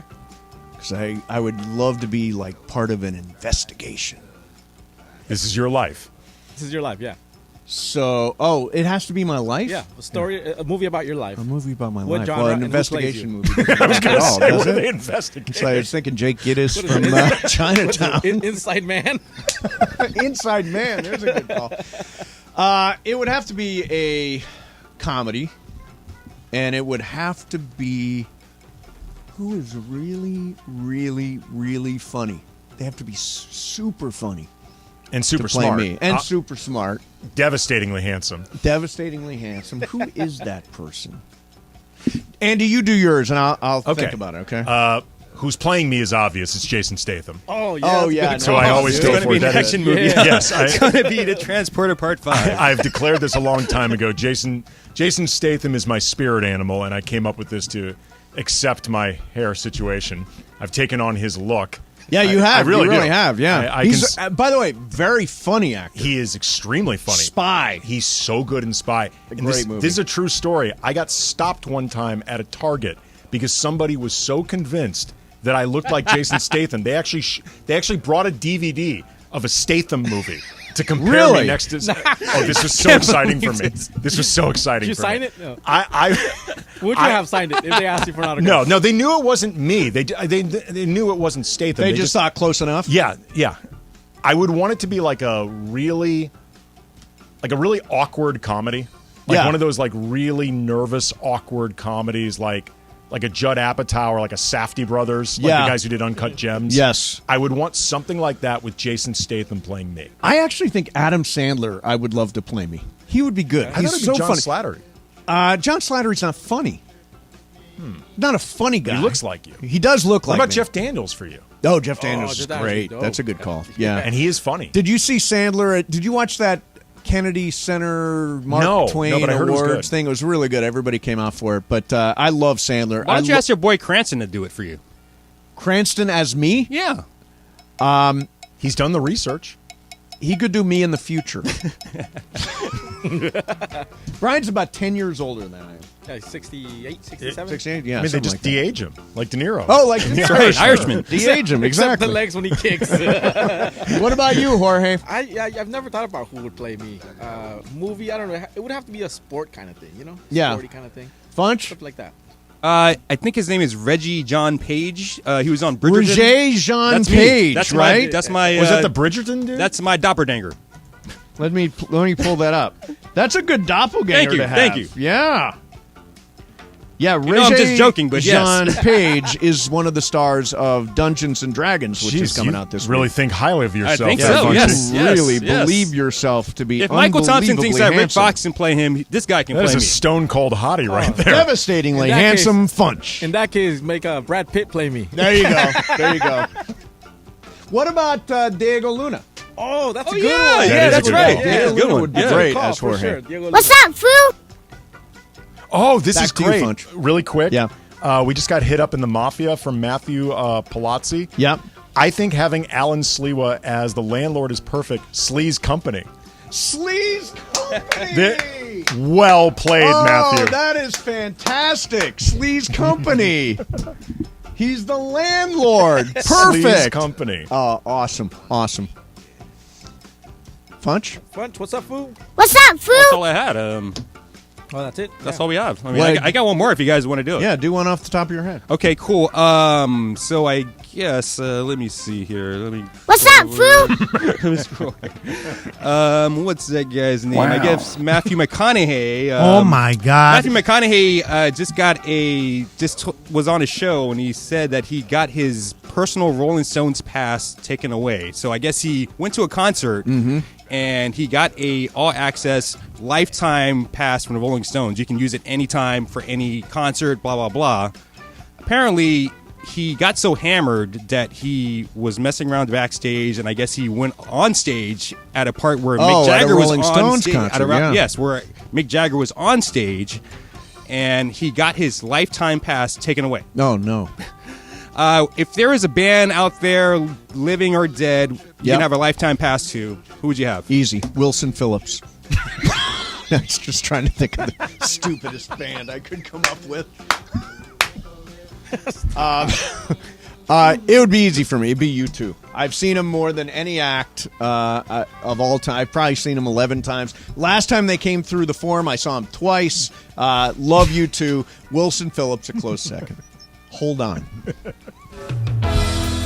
Oh, there you go. There's some U2. I thought I was going to get some Hold On. It's a Wilson Phillips cover of It's Stuck in a Moment. Mine's easy, Prince. Prince. It would be Prince. Yeah. Simple. Briones? Beyonce. Good call. Beyonce. She puts on a good Part show. of the Beehive there. Yeah, exactly. Funch? I mean, I don't know, man. You asked the question. You're I'd supposed say to know an answer. maybe, Ramon Ayala for me. Jay-Z, maybe. Jay-Z. What's up, fool? There you go. You and Jorge actually could maybe go to some joint concerts. Wait, what kind of I joint? don't want to go to the joint concert. What kind of joint? Hey, I'll go to that concert. mean, all right. Coming up next for you, what Buster Olney said about Shohei Ohtani, and Dodger fans have got reason to be optimistic. Mason in Ireland, Andy's in for John 7.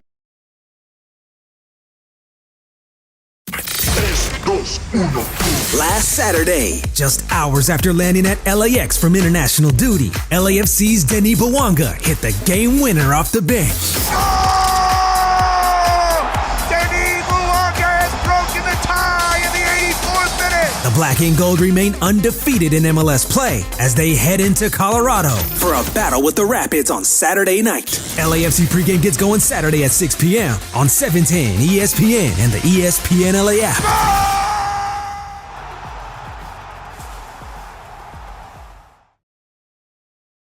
What's up, everybody?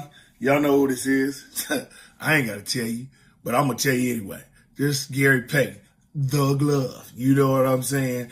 Listen, join me at Yamava Casino and Resort on Monday. Y'all heard me.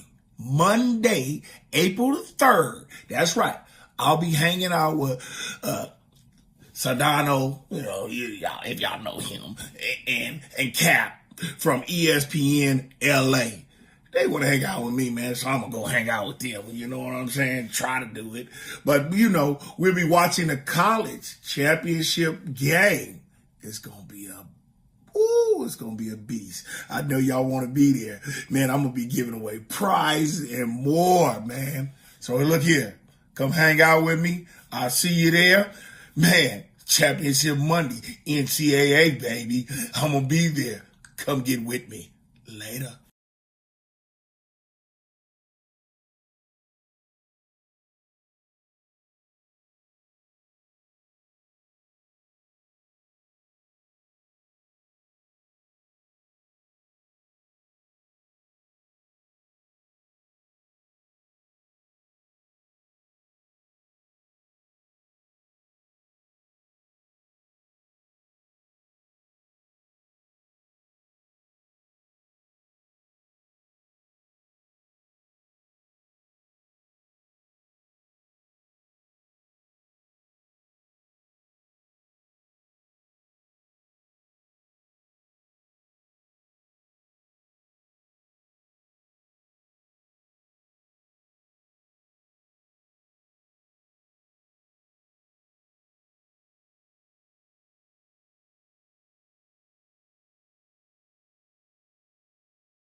Radio station. It is Mason in Ireland on 710 ESPN. Don't get it twisted, yo. The most downloaded sports radio show in Los Angeles. The podcast, that is. Mason in Ireland, the number one most downloaded sports podcast in Los Angeles. The number one most downloaded sports podcast in Los Angeles, and we thank all of our podcast listeners for that. If you ever miss a moment, get your fill anytime. Just search Mason in Ireland wherever you get your podcast. Tried the truffle fries? I believe I tried all the fries. Islands brought in an unbelievable spread for us today. By the time I got there, I got truffle fries. They were delicious. What is truffle? What is that? Truffle? What is truffle? It has something to do with pigs. Well, pigs and truffle. Pigs seek out truffles. You can train pigs to sniff out truffles. So are you saying a pig went and found a truffle and then Islands put it on the fries? A pig on the Islands payroll. An island pig. An island pig. Yeah. You've seen the movie Pig, by the way, haven't you? With Yes, Nick Cage? correct. And that's somebody steals his pig. Right. Which is looking for truffles, and Right. it's a good truffle finder. It's like John Wick with a truffle pig.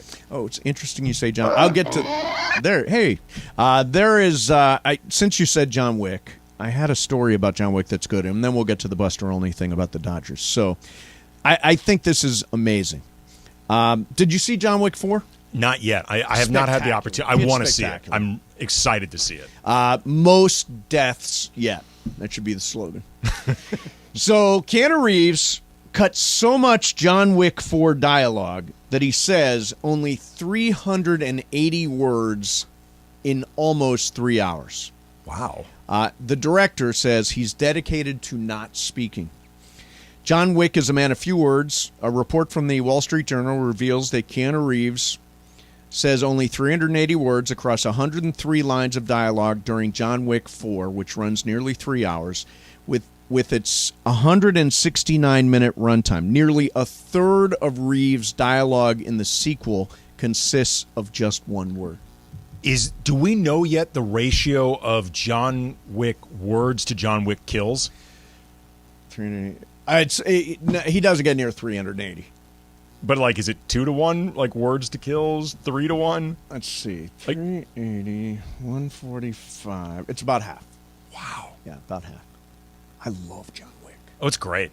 It's so good. It's so great. What it doesn't get credit for is the amount of fight choreography that exists and how hard it is to do fight choreography. I mean, the amount it is just one set piece after another, one fight after another. It's and the choreography and the stunt coordinators and all those people. I mean, it's amazing. Well, it's crazy too because that movie almost didn't get a theatrical release. What? Yeah. It did $70 million at the box office. It got Lionsgate on board. I was just hearing about this, the Big Picture, the Ringers movie podcast. Yes. They were talking about this recently. I think like maybe 2 or 3 weeks before it eventually got released, I think it's Lionsgate came on board. Before that, it was supposed to be VOD. Oh, that movie has to be seen on a big screen. People saw it in IMAX, and people were blown away at that movie in IMAX. But you can tell, too, like the first one is so much more simple. Yeah. And then they build out that world. Like you can tell they could picture all the specificity, but they didn't have the budget. Right. Then once you get to John Wick 2, John Wick 3, now 4, they've got the money to do all the crazy things they're imagining for this John Wick universe. Here's the thing that about John Wick is I've got no idea what the story is. It has something to do with a table and hotels, and that's it. Table, hotels. Somebody's at the table, and Keanu got his table card revoked, and he's trying to get his table card back. It's serious.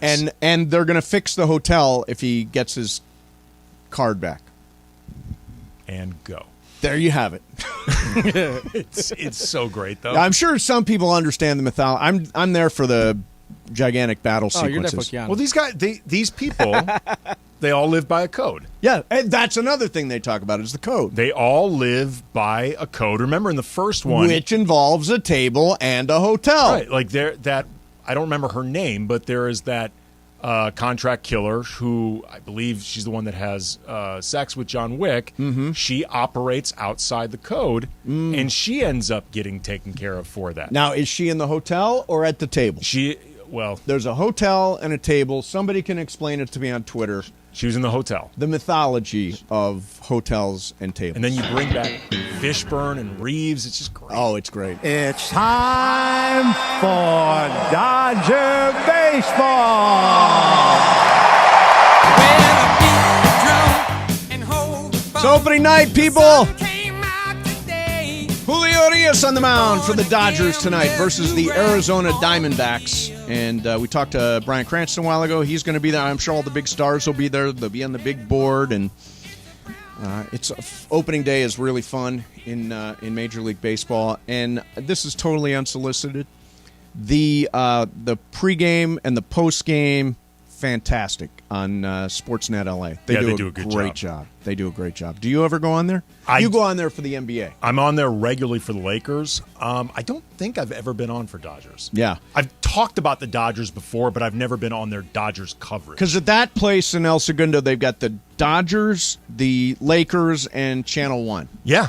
And Did you ever watch the Channel 1? Yeah, I actually know one of their newscasters, Alex Cohn. I Alex know her. Cohn, yeah, she's great. She does the Inside the Issues show. Yeah, her daughter and my daughter went to preschool together for a little while. And when I used to do that NPR show with A. Martinez, right, she was A's co-host. So my goal, this is a goal I had a while ago that I should bring back.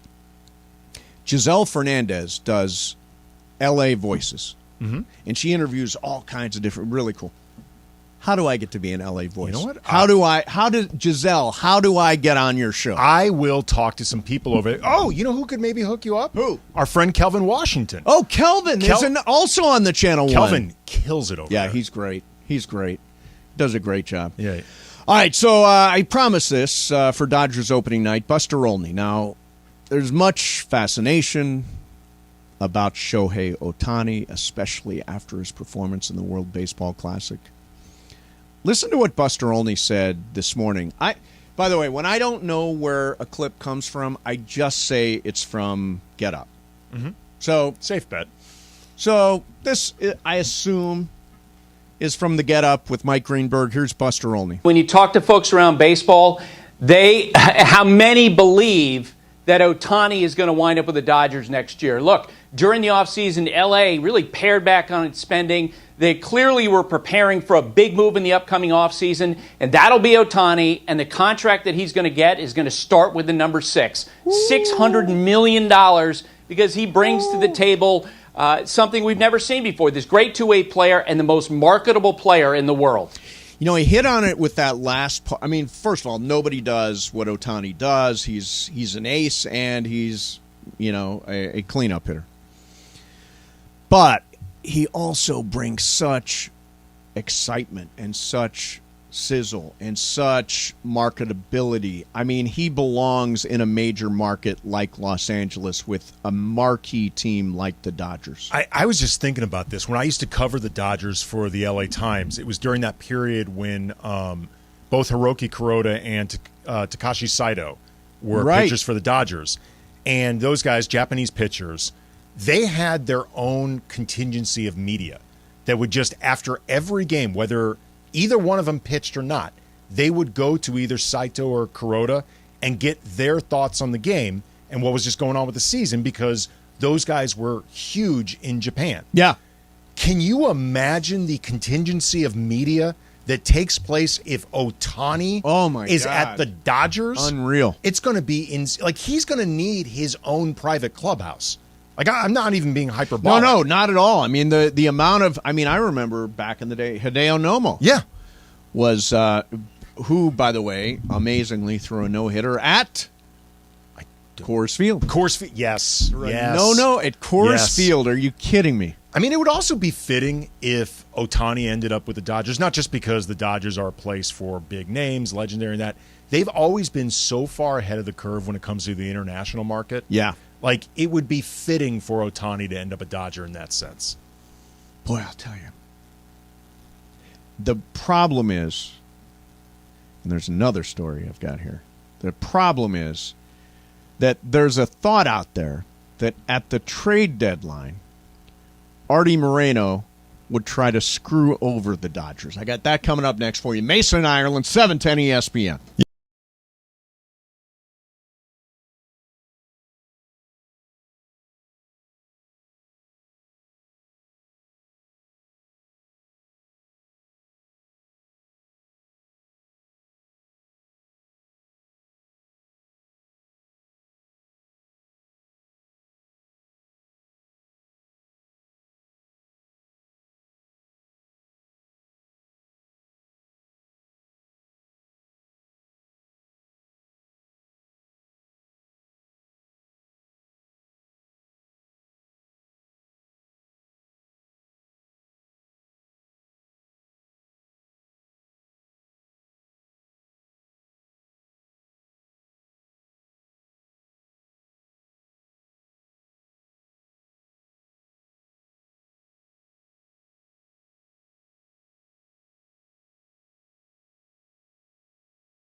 You know, I was talking about islands, and I forgot the rest. Sometimes I get hung up on different stuff like Truffles and whatnot. But Islands has got 40 locations all over SoCal and Arizona. There's definitely one near you.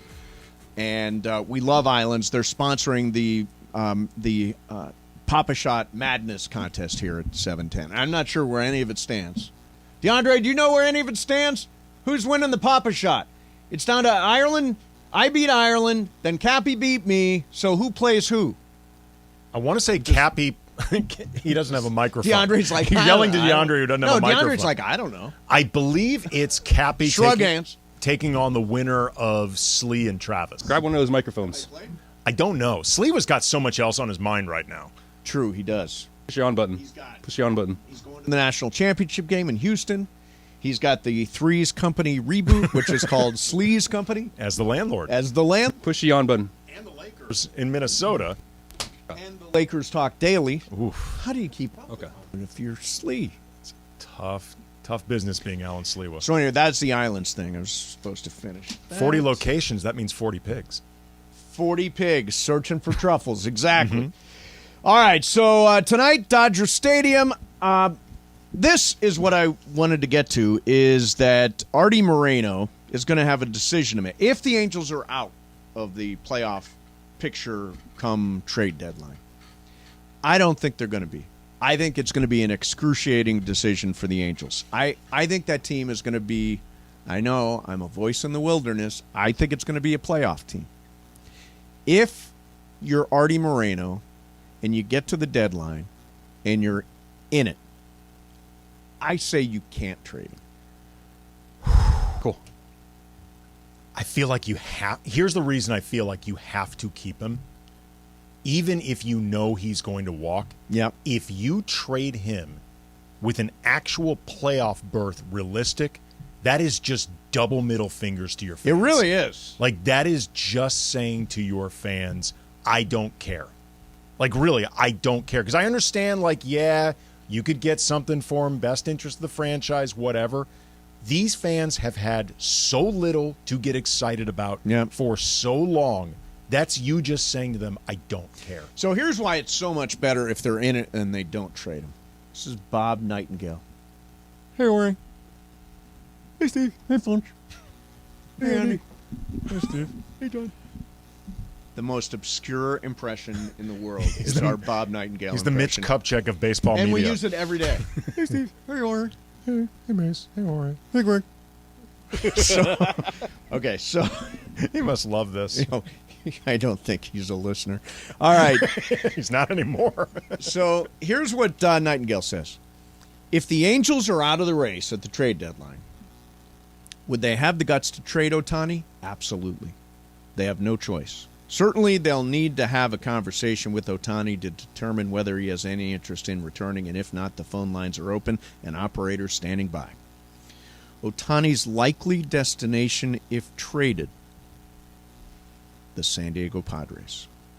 They have the desire, the prospects, and don't think Angels owner Artie Moreno wouldn't love helping the Padres, a chief rival in the National League West, to overtake the Dodgers. Okay, I'm asking this seriously. Like, I know it's coming. Go in ahead. earnest.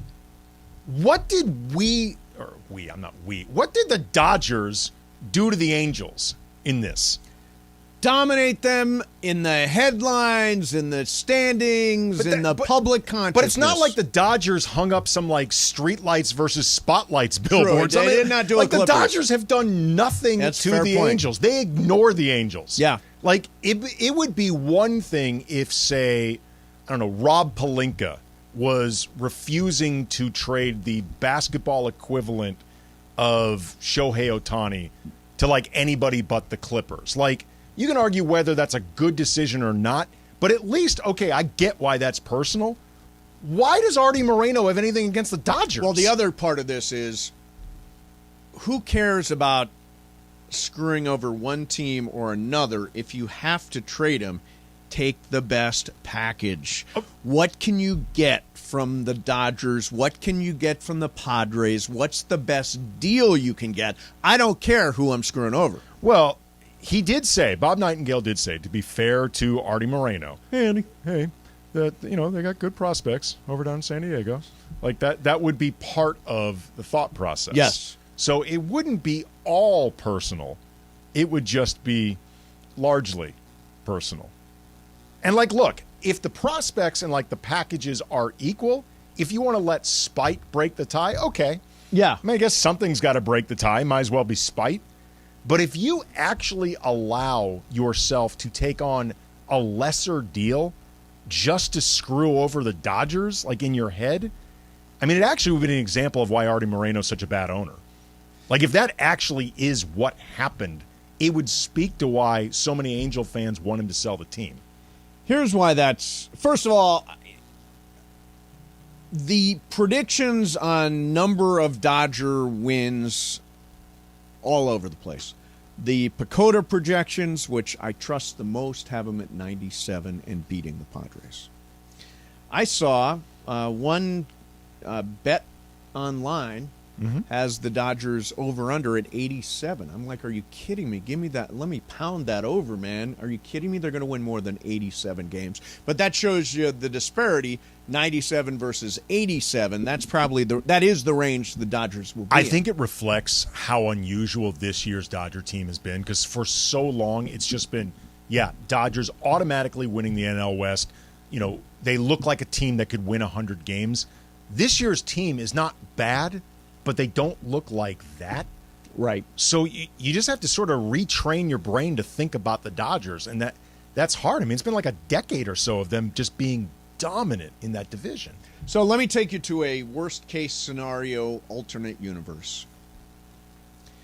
Let's say Artie Moreno does want to... Let's say the Angels are out of it. Let's say he does want to screw over the Dodgers. Let's say he does trade him to San Diego. Their lineup would go Tatis, Soto, Machado, Ohtani, Bogarts. Oh, my. Oh, my. Ooh. Tatis, Soto, Machado, Ohtani, Bogarts. There's no way to spin it. That's incredible. Yeah, I mean, that would be sick. That is a sick lineup. You cannot possibly spin that. Yeah. That's incredible. So let's hope the Angels stay in it and they keep them. What if they're just good enough to get into the playoffs, but not good enough that you really think they're going to do anything? Tough call. Very tough call. How long has it been since the Angels have been in the playoffs?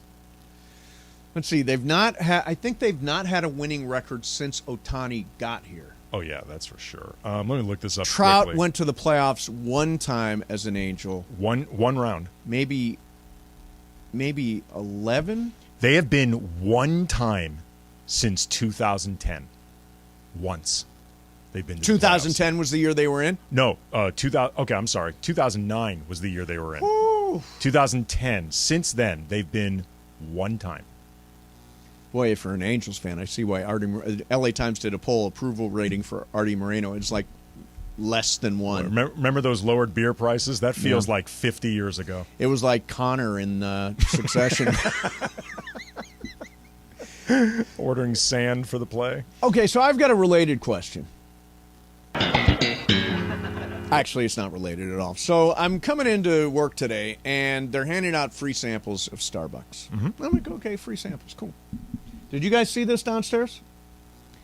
They're putting olive oil in coffee now. Now, this reminds me of Will Levis, quarterback prospect from Kentucky, who puts mayonnaise in his coffee. Right. What does olive oil in coffee do? Well, I would think the benefits would be olive oil is better for you than like milk or cream, something like that. Is it, though? I think it is.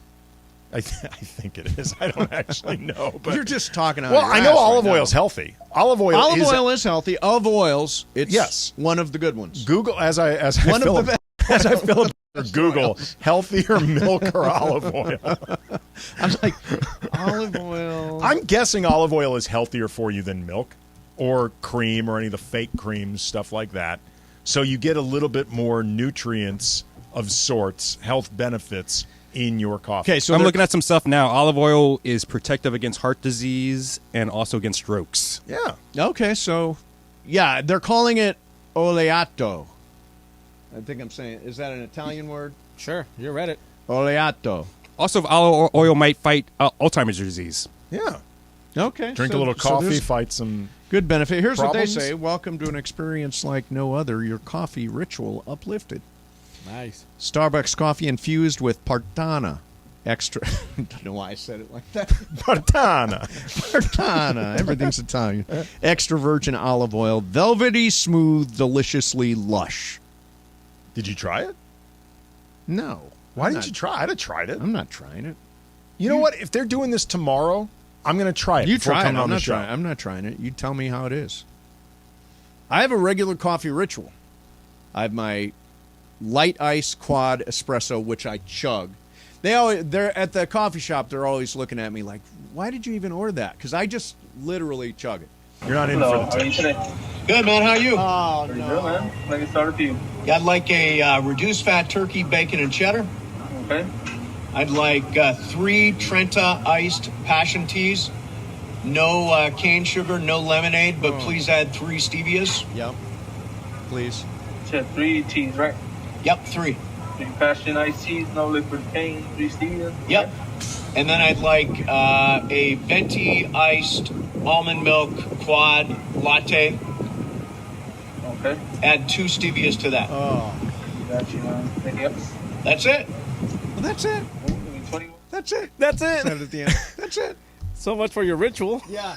But that was my old ritual. That was the pandemic ritual. This is the new ritual. First of all, I can't think of stevia without Breaking Bad now. The pandemic. Oh, stevia. Yeah. Stevia is how they got Lydia. They got Lydia, yeah. Secondly, I just went to yourdreamcoffee.com. Okay. And according to them, olive oil in coffee is a combination worth trying. Adding this to your coffee in the morning is a great way to increase your intake of healthy fats and prolong the effects of the caffeine without drastically adjusting your morning routine. Supposedly also it adds like a nutty flavor to it, which makes sense because there is a bit of a nutty taste to olive oil. Let me know how it is. I will. Let me know how it is. I will. So I was stunned at this. They put out a list of we talk about the get-in price, like how much it just takes to get into the building. The get-in price all around Major League Baseball. Tell you where the Dodgers are, where the Angels are, and where the cheapest tickets are. Coming up next, Mason and Ireland.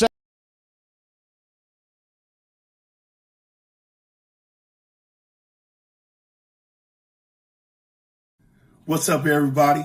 Y'all know who this is. I ain't got to tell you, but I'm going to tell you anyway. This is Gary Payton, the glove. You know what I'm saying? Listen, join me at Yamava Casino and Resort on Monday. Y'all heard me. Monday, April the 3rd. That's right.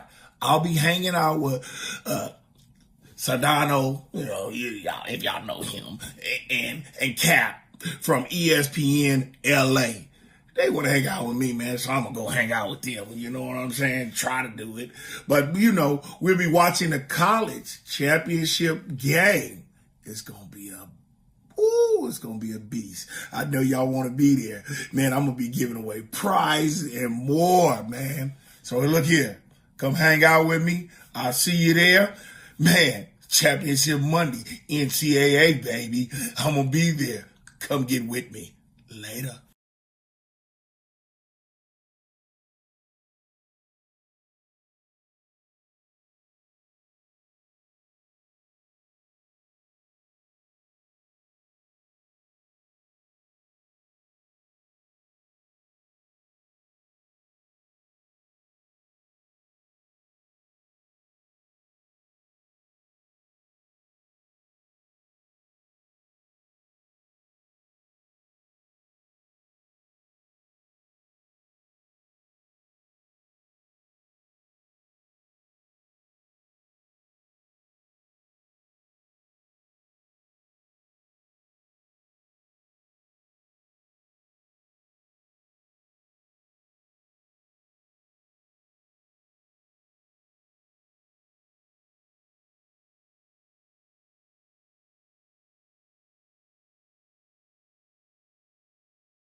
sports radio show in Los Angeles. The podcast, that is. Mason in Ireland, the number one most downloaded sports podcast in Los Angeles. The number one most downloaded sports podcast in Los Angeles, and we thank all of our podcast listeners for that.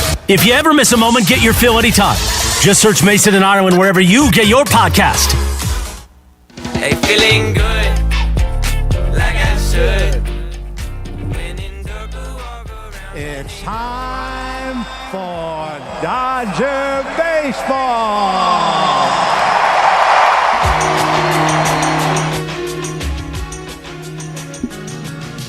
Well, Don Hanlon, for me, this is the baseball song.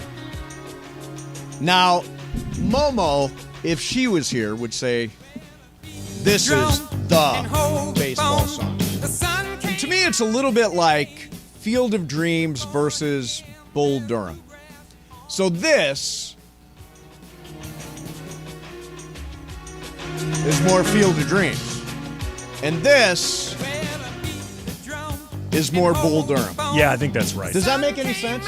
It does actually make just sense. winging it here. No, it actually does make sense in terms of what vibe the songs give out.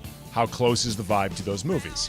Now, I always wonder, from a baseball fan in particular, are you more Field of Dreams or are you more Bull Durham? I'm neither. My answer is I'm more Major League.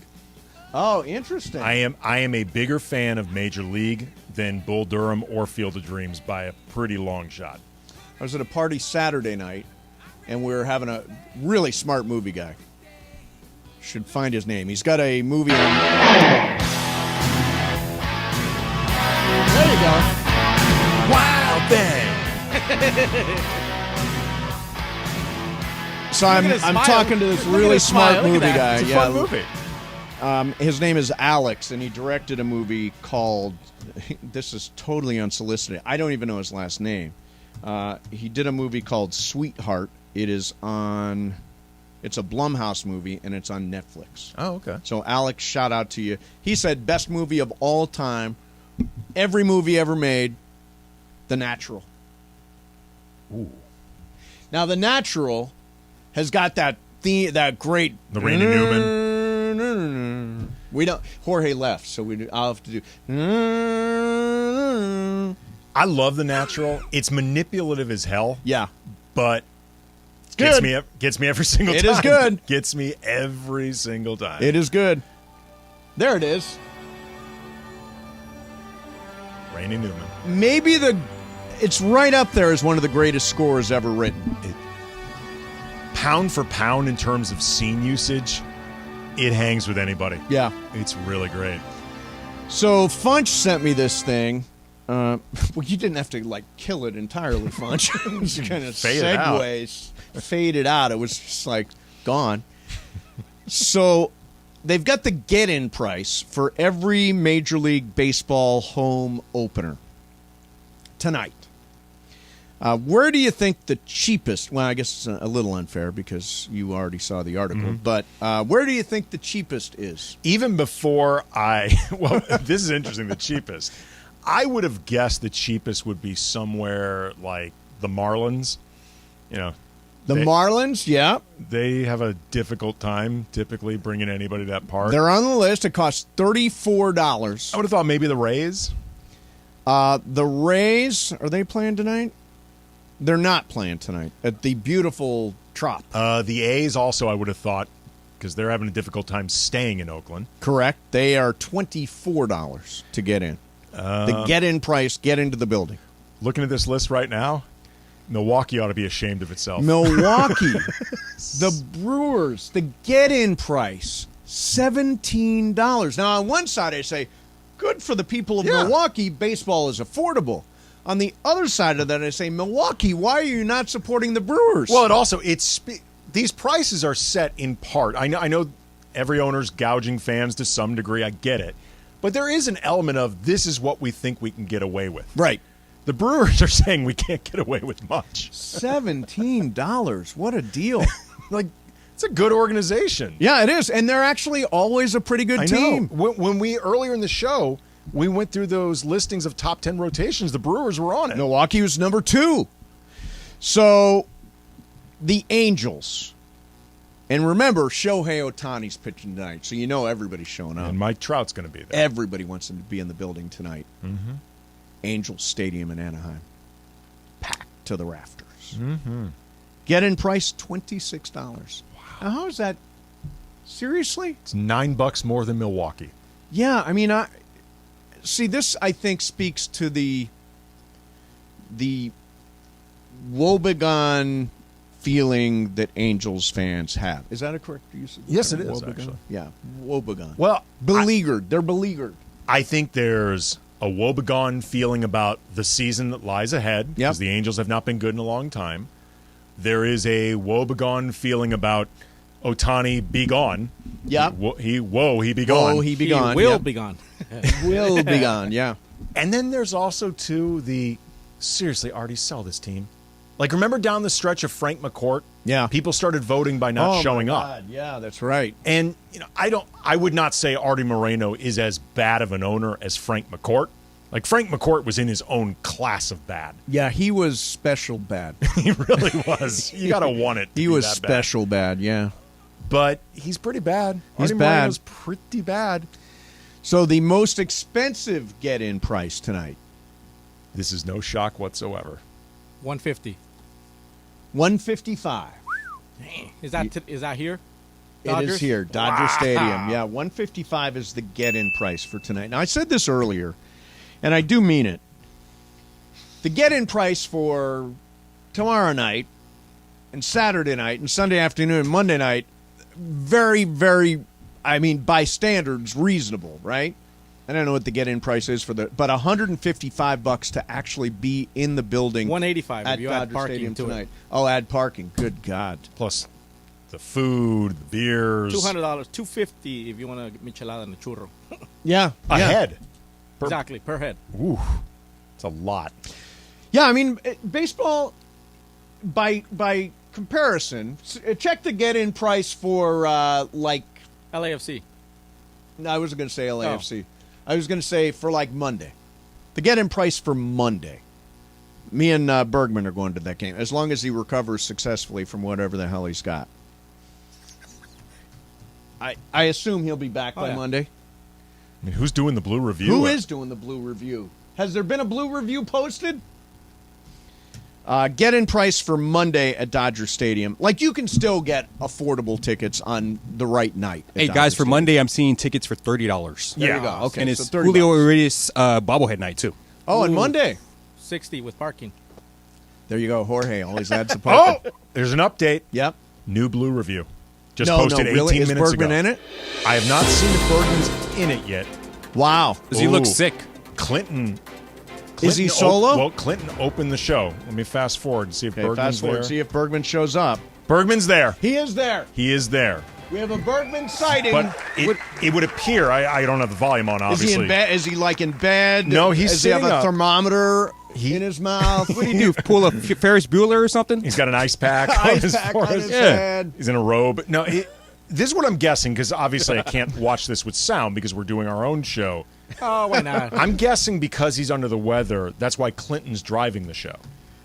Well, I've always said Clinton's words per minute is very high, and he's a very ball-dominant host. So I question how much Bergman's actually going to get in. Well, on Greg it. is smiling, though. Right now, he's smiling while talking. He looks to be in a good mood. Well, it is opening night. It is opening night, but we didn't know how sick he is. Still.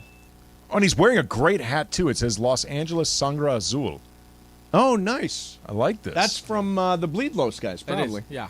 He is. Oh, he's laughing right now. Bergman's laughing. Well, now I'm starting to get concerned. So, in other words, he's okay enough to laugh on the Blue Review. Right. But he's not okay enough to laugh as the producer of Mason and Island. He is okay for his own project, like the project that makes him the star. Right.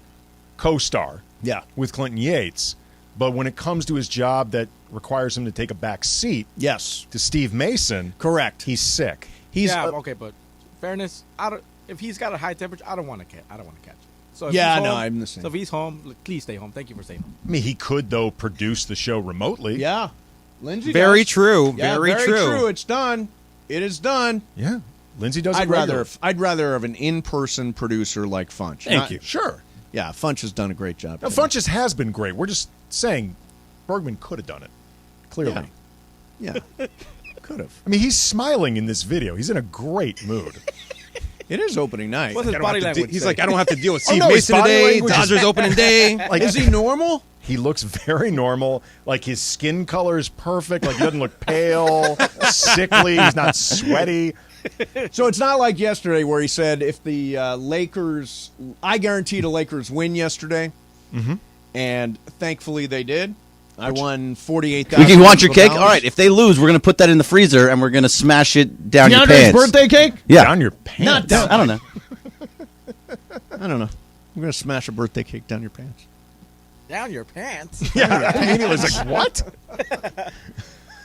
You know what? We're going to make a bet where Bergman has to smash a birthday cake down his pants for real. Ice cream cake. An ice cream cake down his pants. Just not DeAndre's cake. No, not DeAndre. Fantastic cake. All right. So it's Game of Games time. Whose game is it today? I don't know. What?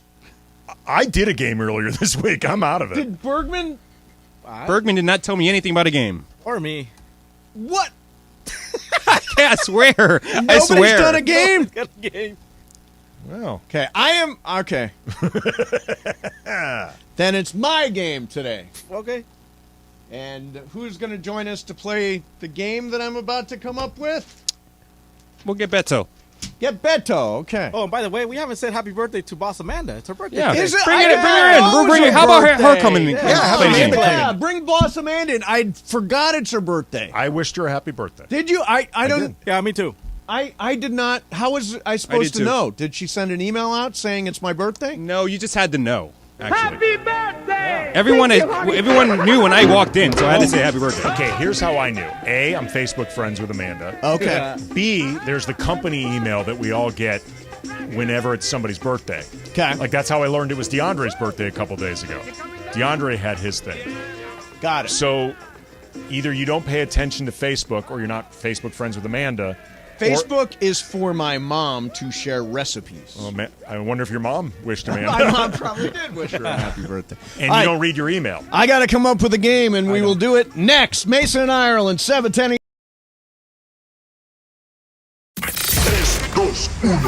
Last Saturday, just hours after landing at LAX from international duty, LAFC's Denis Bouanga hit the game winner off the bench. Denis Bouanga has broken the tie in the 84th minute. The Black and Gold remain undefeated in MLS play as they head into Colorado for a battle with the Rapids on Saturday night. LAFC pregame gets going Saturday at 6 p.m. on 710 ESPN and the ESPNLA app.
Jacob. Everyone loves a fighter, but in this town, winning matters, especially after an accident. So remember, anyone can fight, but calljacob.com is here for you when you need a big win. After an accident, go to calljacob.com or call 844-24-JACOB. That's 844-24-JACOB. We got the jingle. Call Jacob. Thank you. Game of Games time. Take it away, Mace. All right, here we go. It is Boss Amanda's birthday. Did you get my flowers and the candy I sent? I got absolutely nothing from you. Not even a happy birthday until now. I only just found out it was your birthday. I know your birthday is near mine. It's always a week after yours. Exactly a week. I should know this. Yes. I should know. I should be a better employee. And friend. And How friend. about that, for that A matter? better friend, exactly. Didn't you guys have a joint birthday party? No, then let's Not be honest. really. That was really a They Mason just had birthday joints. party. Yeah, it was really. they did and there have were joints joints there. there. Yeah, there were joints there. So, Boss Amanda, you're 21. What are you going to do with your big night? 21 plus a lot more. Yeah. I'm just having dinner at a friend's house. That's about it. Drink some wine, chill. I'm not a big birthday person. No? Unlike you. I'm not really. Who I likes mean, to be like, look at me. It's my birthday. Go I'm figure. not. Yeah. Yeah. That's not my thing. All right, so we had nobody do Game of Games today, so I Wait, had to, nobody wrote the game? I bet it was supposed to be Bergman. It probably was supposed to be Bergman's And game. he didn't tell Funchy that since No. Funchy's filling in? Would have had a game, too, Yeah. if you would have told me. So this game is called Bigger, Faster, Taller. Bigger, Faster, Taller. Okay? Right. All right. Very, very simple game. Will be easy to play. It's just a simple guess. Swag. What is faster, a peregrine falcon or an African cheetah? What's faster, a peregrine falcon or an African cheetah? Boss Amanda. Falcon. Says a falcon. Let's see. Andy. Falcon. Falcon. Says Jorge. Falcon. Says Funch. Funch? Oh, cheetah. Cheetah. I'll go the other yeah, way. no, you Yeah, should you're have wrong. paid more You're wrong, attention bro. because that's wrong. It is a falcon goes 200 miles an hour and a cheetah goes 113 miles I guess per I'm hour. wrong. It's all right. We all miss one. Number 2. What's taller? Boban Marjanovic or 6 bowling pins stacked on top of each other? Boban or 6 bowling pins stacked on top of each How other? tall is a bowling pin? That's part of the game. Yeah. Andy? Somebody cheat right now and look that up. I'm going to say Boban. Boban. Jorge. Yeah, Boban. Boban. Funch. Bowling pins. Bowling pins. Amanda. Bowling pins? Bowling pins is the right answer. Yes. 6 bowling pins would be 7'5" and Boban is 7'4". Wow. Here's number 3. What's heavier? Rams center. I don't even know if he's still the Rams center. Good thing I did it, right? Who knows? Rams center Brian Allen He's not. or an average French door refrigerator? Rams center even know what that Brian is. Allen or an average French door refrigerator? What is a French door refrigerator? A refrigerator that opens like this. Not one where you pull out the bottom, but one that opens like this. I don't think that would affect the weight one way or the other. No. It's generally just a guess. Swag. Jorge? I'll go with the refrigerator. Refrigerator. Let's see. Let's go Funch. Ram Center. Ram Center. Amanda. The Ram Center. Ram Center. And Andy. Center. I'm sorry. The correct answer is the average French door refrigerator, Yeah. which is 305 pounds. Brian Allen is listed at 303. And I have no I idea. mean, pretty close. And I have no idea if he's still the Ram Center because I've lost track of the roster. And he could also weigh 305 by now. That is true. It is Jorge 2, Boss Amanda 2, Funch 1, Andy 1. Number 4. What's faster, the speed of sound or the speed of a bullet? The speed of sound or the speed of a bullet? Let's start with Funch. Speed of sound. Speed of sound. Let's see, Amanda. She's waiting for the answer. No. you I'm going to go with my own on this one. I'm going to go with a bullet. Bullet. Andy. Sound. Sound. Sound. And Jorge. Sound. Sound. No, the correct answer is speed of a bullet. Whoa. Oh, yeah. Swag fools. system, and Boss Amanda has taken the lead. So Superman was truly fast. Are you trying to Google this stuff as we go He along, did Beto? not, but he did not give me that answer. He was trying to get me to delay so he could get me the answer. Oh, but I see. I'm pulling That's an why I Ireland, said I'm man. guessing. I was going to say you are pulling an iron. What's faster, me giving the answer or Beto Well, the Googling Wi-Fi's it? a little suspect in here. Oh, Wi-Fi. We have Wi-Fi. Wait, we have Wi-Fi? I thought we were under construction. I'm still okay with it. All right, number 6. What is taller, the Eiffel Tower or the Taj Mahal? Eiffel Tower, Taj Mahal, Boss Amanda. I'm going to go with the Eiffel Tower. Eiffel Tower. Andy. Taj Mahal. Taj Mahal. Jorge. Yeah, Taj Mahal. Taj Mahal. Funch. Taj Mahal. The correct answer. Oh, it's good. Good. Amanda's day. Oh, It is her birthday. Charlie. Amanda Look, 1 has year older, and now I'm smarter. Amanda has taken a commanding lead. Bam. What is heavier, the Liberty Bell or a 4-person hot tub? That's such a Yours random. at home? The Liberty Bell or a 4? Are the people yeah, in but it? you can't, but that's Hot the thing, tub. because the people, are the people in it? Because They're not in it. It's Okay, just so water. it's a 4-person hot tub with minus the 4 people. Correct. No water. No water? No, it does have water. With but no water. people. With Yeah. water. Okay. You guys are doing Type of calculations. in filtration your head. system. Trying to do the math in my head. All right, Andy, Chlorine. 4-person hot tub or Liberty Bell? Chlorinated or no chlorine? That matters. Adds Adds a it little does. It extra actually weight. does matter. I'm gonna say Liberty Bell. Liberty Bell. Jorge. Oh, the crack though. Yeah. Wait. What? I'll say the tub. The crack changes does. everything. Saying the tub. Funch. The hot tub. The tub. And Amanda. The hot tub. It is correct. It is the hot tub. Right. The crack, 3,000 pounds versus 2,080 for the Liberty Bell. All the crack's fault. Only 2 more. And Amanda, you'll be happy to know that you've clinched. Woohoo! But we've winner, got- winner. But we got 2 more. Who was faster in the 40-yard dash at the Combine? Jerry Rice or Cooper Kupp? Jerry Rice or Cooper Kupp? Amanda, you have to go first. Cooper Cup. Cooper Kupp. Andy. Deceptively fast Cooper Cup. Cooper Kupp. Jorge. Jerry. Jerry Rice. Funch. 49er Whatever, fan. that's the only reason he Cooper guessed Kupp. that. Exactly. Cooper Kupp is the Yeah, right come answer. on. Yes. I know. Jorge. And the last one. Who is taller, Dwayne "The Rock" Johnson or Stone Cold Steve Austin? The Rock or Stone Cold Steve Austin? Amanda, you're first. The Rock. The Rock. Andy. Dwayne Johnson. Dwayne Johnson. Jorge. Yeah, The Rock. The Rock. Funch. The Rock. The Rock is the correct answer. Yes, absolutely. All right. You want to play the tiebreaker just for fun? Yeah, Sure, why not? Okay. Here it is. What is the weight of the International Space Station? What? The weight. I couldn't even guess this. In Of the- space or when it's in Earth? Yes, I was gonna say. No, it's in space. Weightless. No, but it's in gravity. No, yeah. it's when it's sitting on the Earth. Oh. What's When the it's here. weight of it? Before they took it up there, yeah. Correct. Before they took it up there. Boss I Amanda? wouldn't even have a guess. Yeah, just take a shot. I got nothing. Try one. No. Say a number. I won, One, say so one. I get to pass. Just say one. She's going to pass. I'm passing to Andy. Okay, passing to Andy. 600 pounds. 600 pounds. Jorge? 1,200 pounds. 1,200 pounds. And Funch? A ton? A ton would carry the day here. Yes.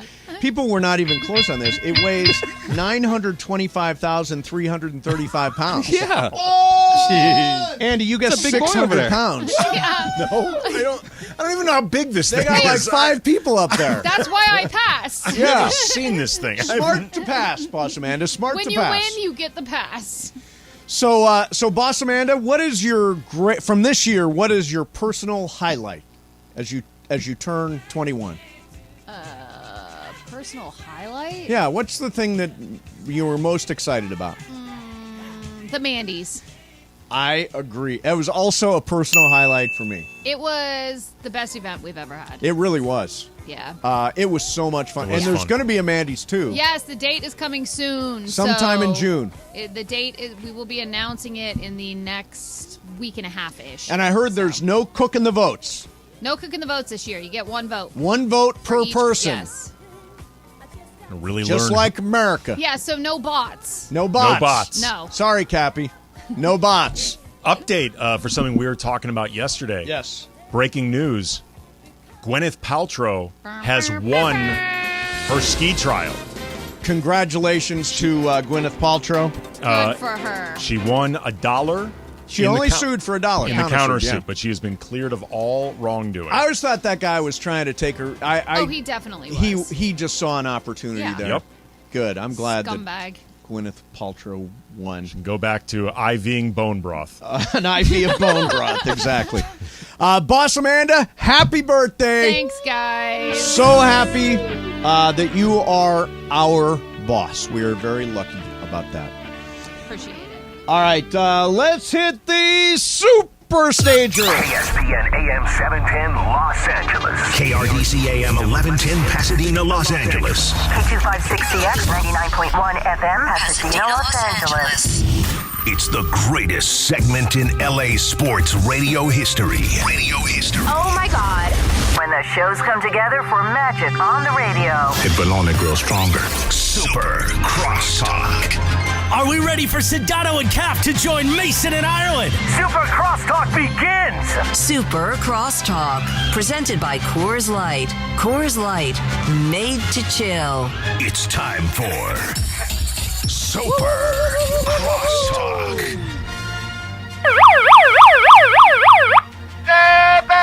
There he is. What's up, Cappy?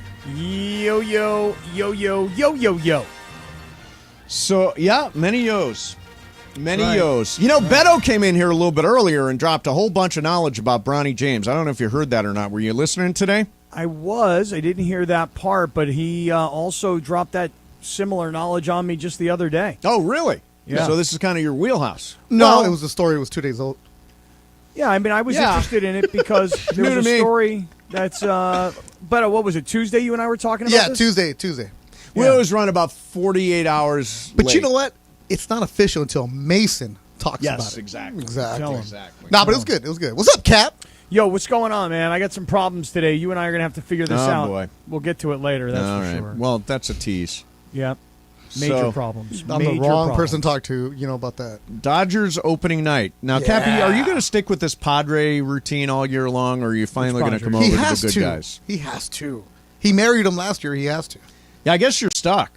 Yeah, I'm totally stuck. I mean, I'm stuck between a rock and a hard place. You know what I mean? Like, it's when you're a Padres fan, you're supposed to hate with all of your being the Dodgers. And when you're a Dodgers fan, you're supposed to, like, completely ignore the Padres. Yeah, they do. So, I'm kind of one of these people that's not a native Padre fan, so I've been around the organization, but I'm not a Dodger hater, so, like, I tried to do both last year, and then I got ridiculed for it at the end of the season. So, do you know Peter Seidler, the guy that owns the Padres? I do. You do, personally? Yeah. And what kind of guy is he? He's obviously got bags of dough, right? Well, he's got bags of dough, and he's got a lot of really rich investors who have been willing to change their business model. What's he do for a living?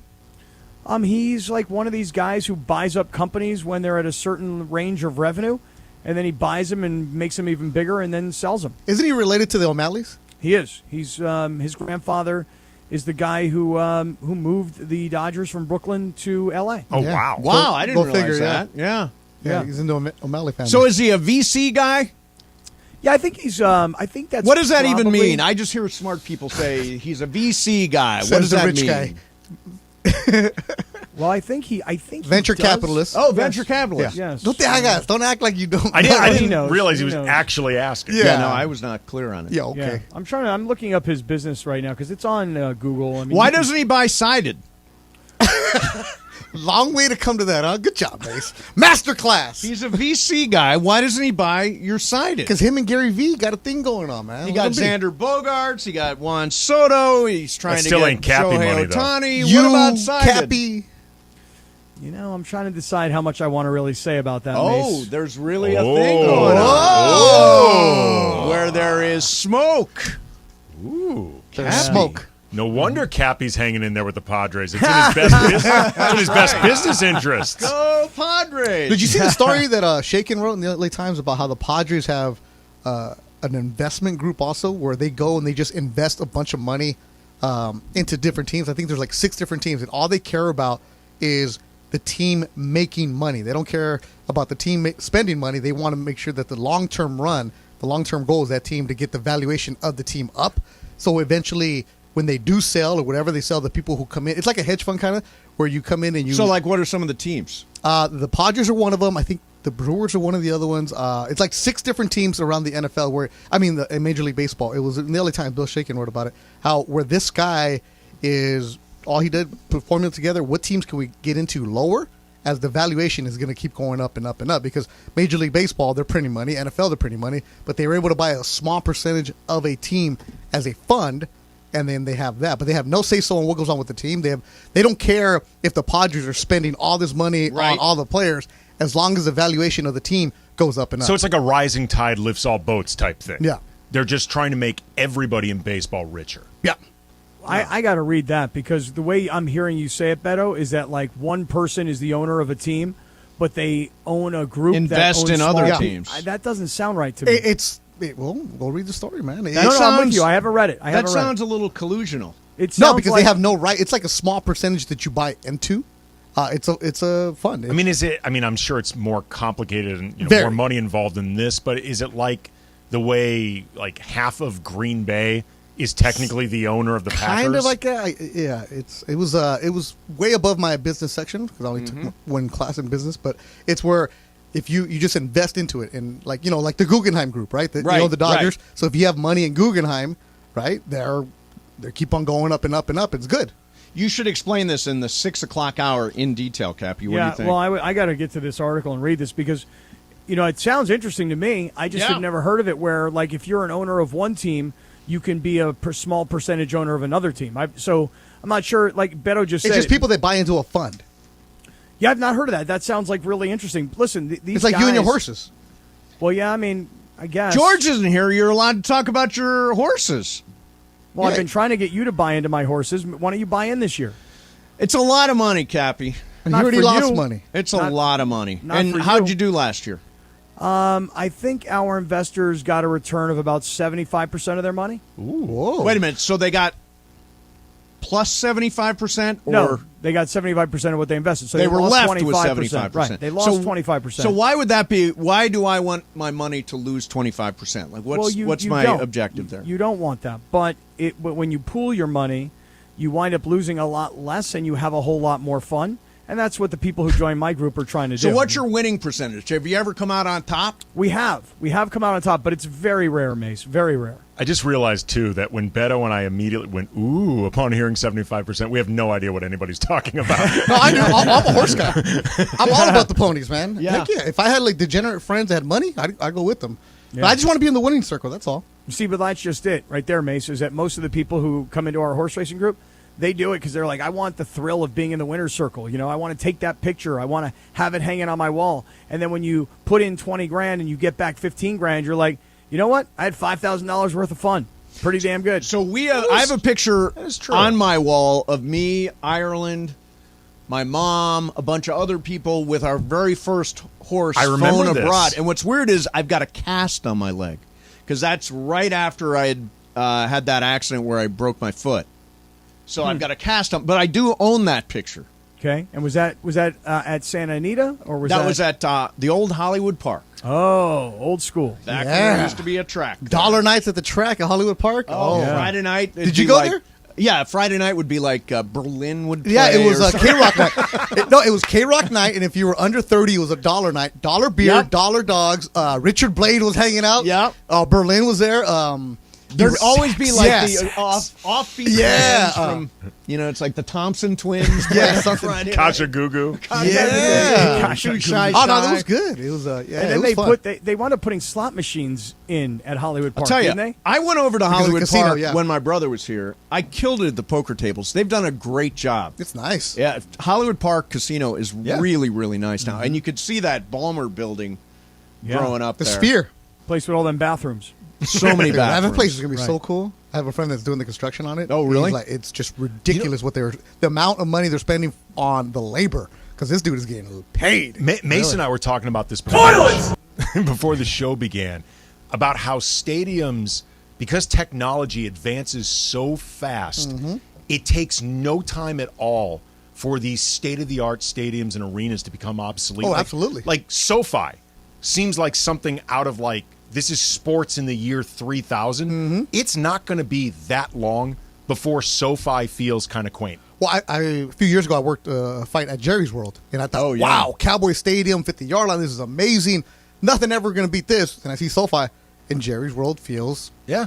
And what are they doing their update? Like Staples Center, they updated it when it became crypto 20 years later. And they're putting like patios and stuff out there, right? Yeah, they're doing all kinds of stuff. It's completely different. Or even when you walk in at crypto, when you're walking towards the chairman's room. Yeah. It used to just be the wooden walls, right? Remember, we'd walk Yeah. there? Now it's all lit up, LED, all this like Hollywood pizzazz, because everything is now a photo opportunity. Everything's all about product placements. Everything's about a selfie spot. So you want to have those kind of things. You don't want to have anything dead space. The chairman's room is not the thing anymore. Now the thing is behind the black curtains, just as you're going back to the press room. There's like that's where I went for the Clipper game. They call it. They still have a chairman's room. It's just it's being renovated. But they call it like the patio. Yeah, right next to the Chick Hearn room. Chick Hearn room. Yeah, because there's construction going on. That's where the cool kids are going. Yeah. Like if you want to go you Clipper and I game, haven't gone there yet, Mace. Yeah, that's we why I should went go. for. I have those passes for the Clipper games. That Cappy doesn't want to go with me. Cappy, will you ever come to a Dodger game with us? 100%. No chance. Absolutely, 100%. No chance. In fact, I actually the would bathroom love it. situation isn't good for Cappy at Dodger Stadium. Wait, the bathroom situation is no good? No, not for you. Why? What do you mean? What do you mean? Because of my problems? Yes. Yeah. Well, you've got some gastric stuff going on. Yeah, Yes, you I got to do be in have- the suite level. If you're not, forget it. Wait. But Beto, when Mace invited us to go to the game at the Dodgers, isn't that like an automatic assumption? No. Mason sits with the people. He does sit with the people. I do sit with Mason's the people. with the people. He sits in his seats. I'm not there a are press people box in the guy. suites. No, I'm there not a is no press box suite. guy. No, there is no suite for We don't Mason. have a suite. Well, at you just said Dodger you Stadium. said I need to have. You need to clean be on the bathroom. suite level. We Yeah. don't. We're with the people. Yeah, we sit with everybody else. All right. We've got our micheladas and we've No, got our churros. George, help your dude. Help your dude. I drank a michelada while Oh I my was God, there. Jorge, help your guy before I get mad, bro. You buy me micheladas. You bought listeners micheladas. Jorge, you invite listeners. Teach him. You're over there giving him all the words. Yeah. Teach him right now. Yeah, What yeah. did you just say, Mace? Michelada. No, Jorge? michelada. Michelada. And we sit by the pole like he's calling them like everybody Michelins. else. Yeah, You it's a say Michelin star beer. You say michelada, I say michelada. No, you don't want to sound like that, Mace. Really? You don't want to sound You know, I Michelada. will say this though. Sit with the people. Sound like the people. If it is, Yes. it is. If it is not of like organically your culture, there will come a point where you feel like you're the guy trying too hard. Yeah. Like for example, you know. No, yeah, but he lives in L.A. It's not that hard to say Michelada. Right. Yeah, no, I stand corrected. If he was in Akron, feel free. Sure. But Yeah, if he's in Del Mar, I'm just saying, absolutely. there can be a fine line for the white dudes feeling No, like there they're is. trying too hard. There is, but when you're saying I'm with the people, I'm with the gente, con this, that, like, all of a I sudden, didn't say I was with the gente. see, now you said gente good, but Yeah. I'm giving you that, Mace. But you're telling me I'm sitting with the No, gente, and Mace, you are with the people. I don't You want to are- culturally appropriate gente. No, because Mace, you sit in the reserve level. That's You're true. with the gente. You're with the real Yeah, Dodger fans. it's I true. give you a lot. I give you a lot of grief, but I also give you a lot of credit because you, when you go to Dodger game, you are there with the people. No press box, no By the suite pole. level. You're in. You know what, Mace? We got to do an excursion. You and I. Yeah. We're gonna go sit in the left field pavilion. Oh, yeah! I love that. Just get loaded. Yeah, Yeah. That's what I'm talking. Micheladas for everybody. Yes! There you go. And don't Yeah. say that because they're I'm talking $26. Don't say for everybody. They're not Pastor. $26. Pastor for everybody too. Yeah, they are. Are they seriously $26? A Either you michelada park or Dodger get a Stadium is michelada. $26. You get the tall can for 20 and the beer for like the chelada part for like $6. That's crazy. Absolutely. $26. Yeah. That's almost as much as parking. Park is 30. You know right? what that is? That's an Angel game. Yeah, That's a For a get family in. of four. The get-in price. The get-in get-in price at the price. Angels tonight is $24. Well, they're opening, But they're in Oakland though. Well, no, No. they're opening. We saw this. Their Oh, home. their home opener Their is home $24. opener, not opening Yeah. night, but their home opener. Their get-ins Well, 26. yeah, I mean that's normal. So Though. it's 26 or a michelada at See? Dodger There Stadium. you go, married Latina. He knows what's up. Michelada. Gente. Wow. That's Gente. That's why expensive. it's good that you don't drink, Mace. I gave it up. You be broke. I had to quit it. You be broke at Dodger games. Had to quit it, man. Had Did to quit it. and he quit it. Yeah, just on the spot. Now I still got my stuff, but I'm Yeah, my Mace. stuff. You and I in left field pavilion Oh yeah. because you know those seats were above the bullpen. You can sit right Oh, there. where you sit and you watch the guys Yeah. warm up? Yeah, I like that. We'll get those seats I right like there. that. What about the right field pavilion? Isn't that the all-you-can-eat pavilion? It's just left is rowdier and it's like it's a little better eye candy. I What? like it. How much does those home run seats cost? You don't want to do that. That's No, but something- I'm wondering how much they cost. a couple hundred. Yeah, see, I'm not spending a couple that's hundred on what Cappy tickets. would do to get on TV. Right. Yeah. Cappy. Yeah.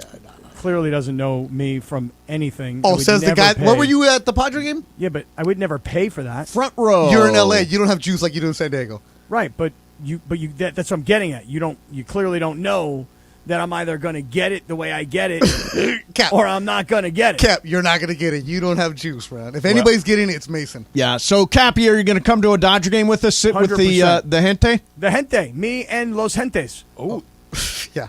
See, that's not a thing, is this it? is what you were sounding like. That's I'm trying not to a save thing. you Los from that. Gentes is not. It's Exactly. just gente. It's You know totally what? a thing. Press it up when Kaplan goes. Dodgers Padres. Oh. Press it up. That's May. And all you know what's gonna happen to all your listeners? Cappy.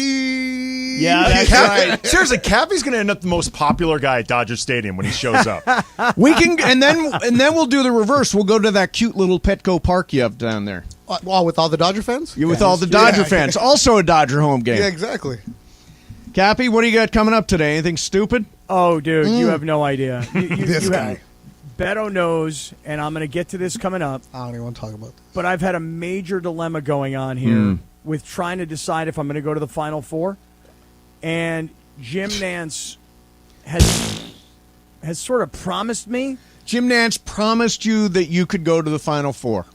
He said if San Diego State, the team that I've been following, makes it to the Final Four, I would be his guest on Air Nance, and I'd be sitting courtside. There's a thing called Air Nance. Well, I mean, I don't know if there really is a thing called Air Nance, but that's what we called it. And have you reached out to Jim? I guess this is the show. I don't want to do the show for you. Yes, and there's going to be information coming to try and decide how I'm going to pull this off. Excellent. Excellent. Beto does not sound positive at all. No, not at all. Not at, in the meantime, It's time for Dodger baseball. go Dodgers opening night. Have a great time out there. Don't forget Super Crosstalk is brought to you by Coors Light, keeping Southern California chill all season long.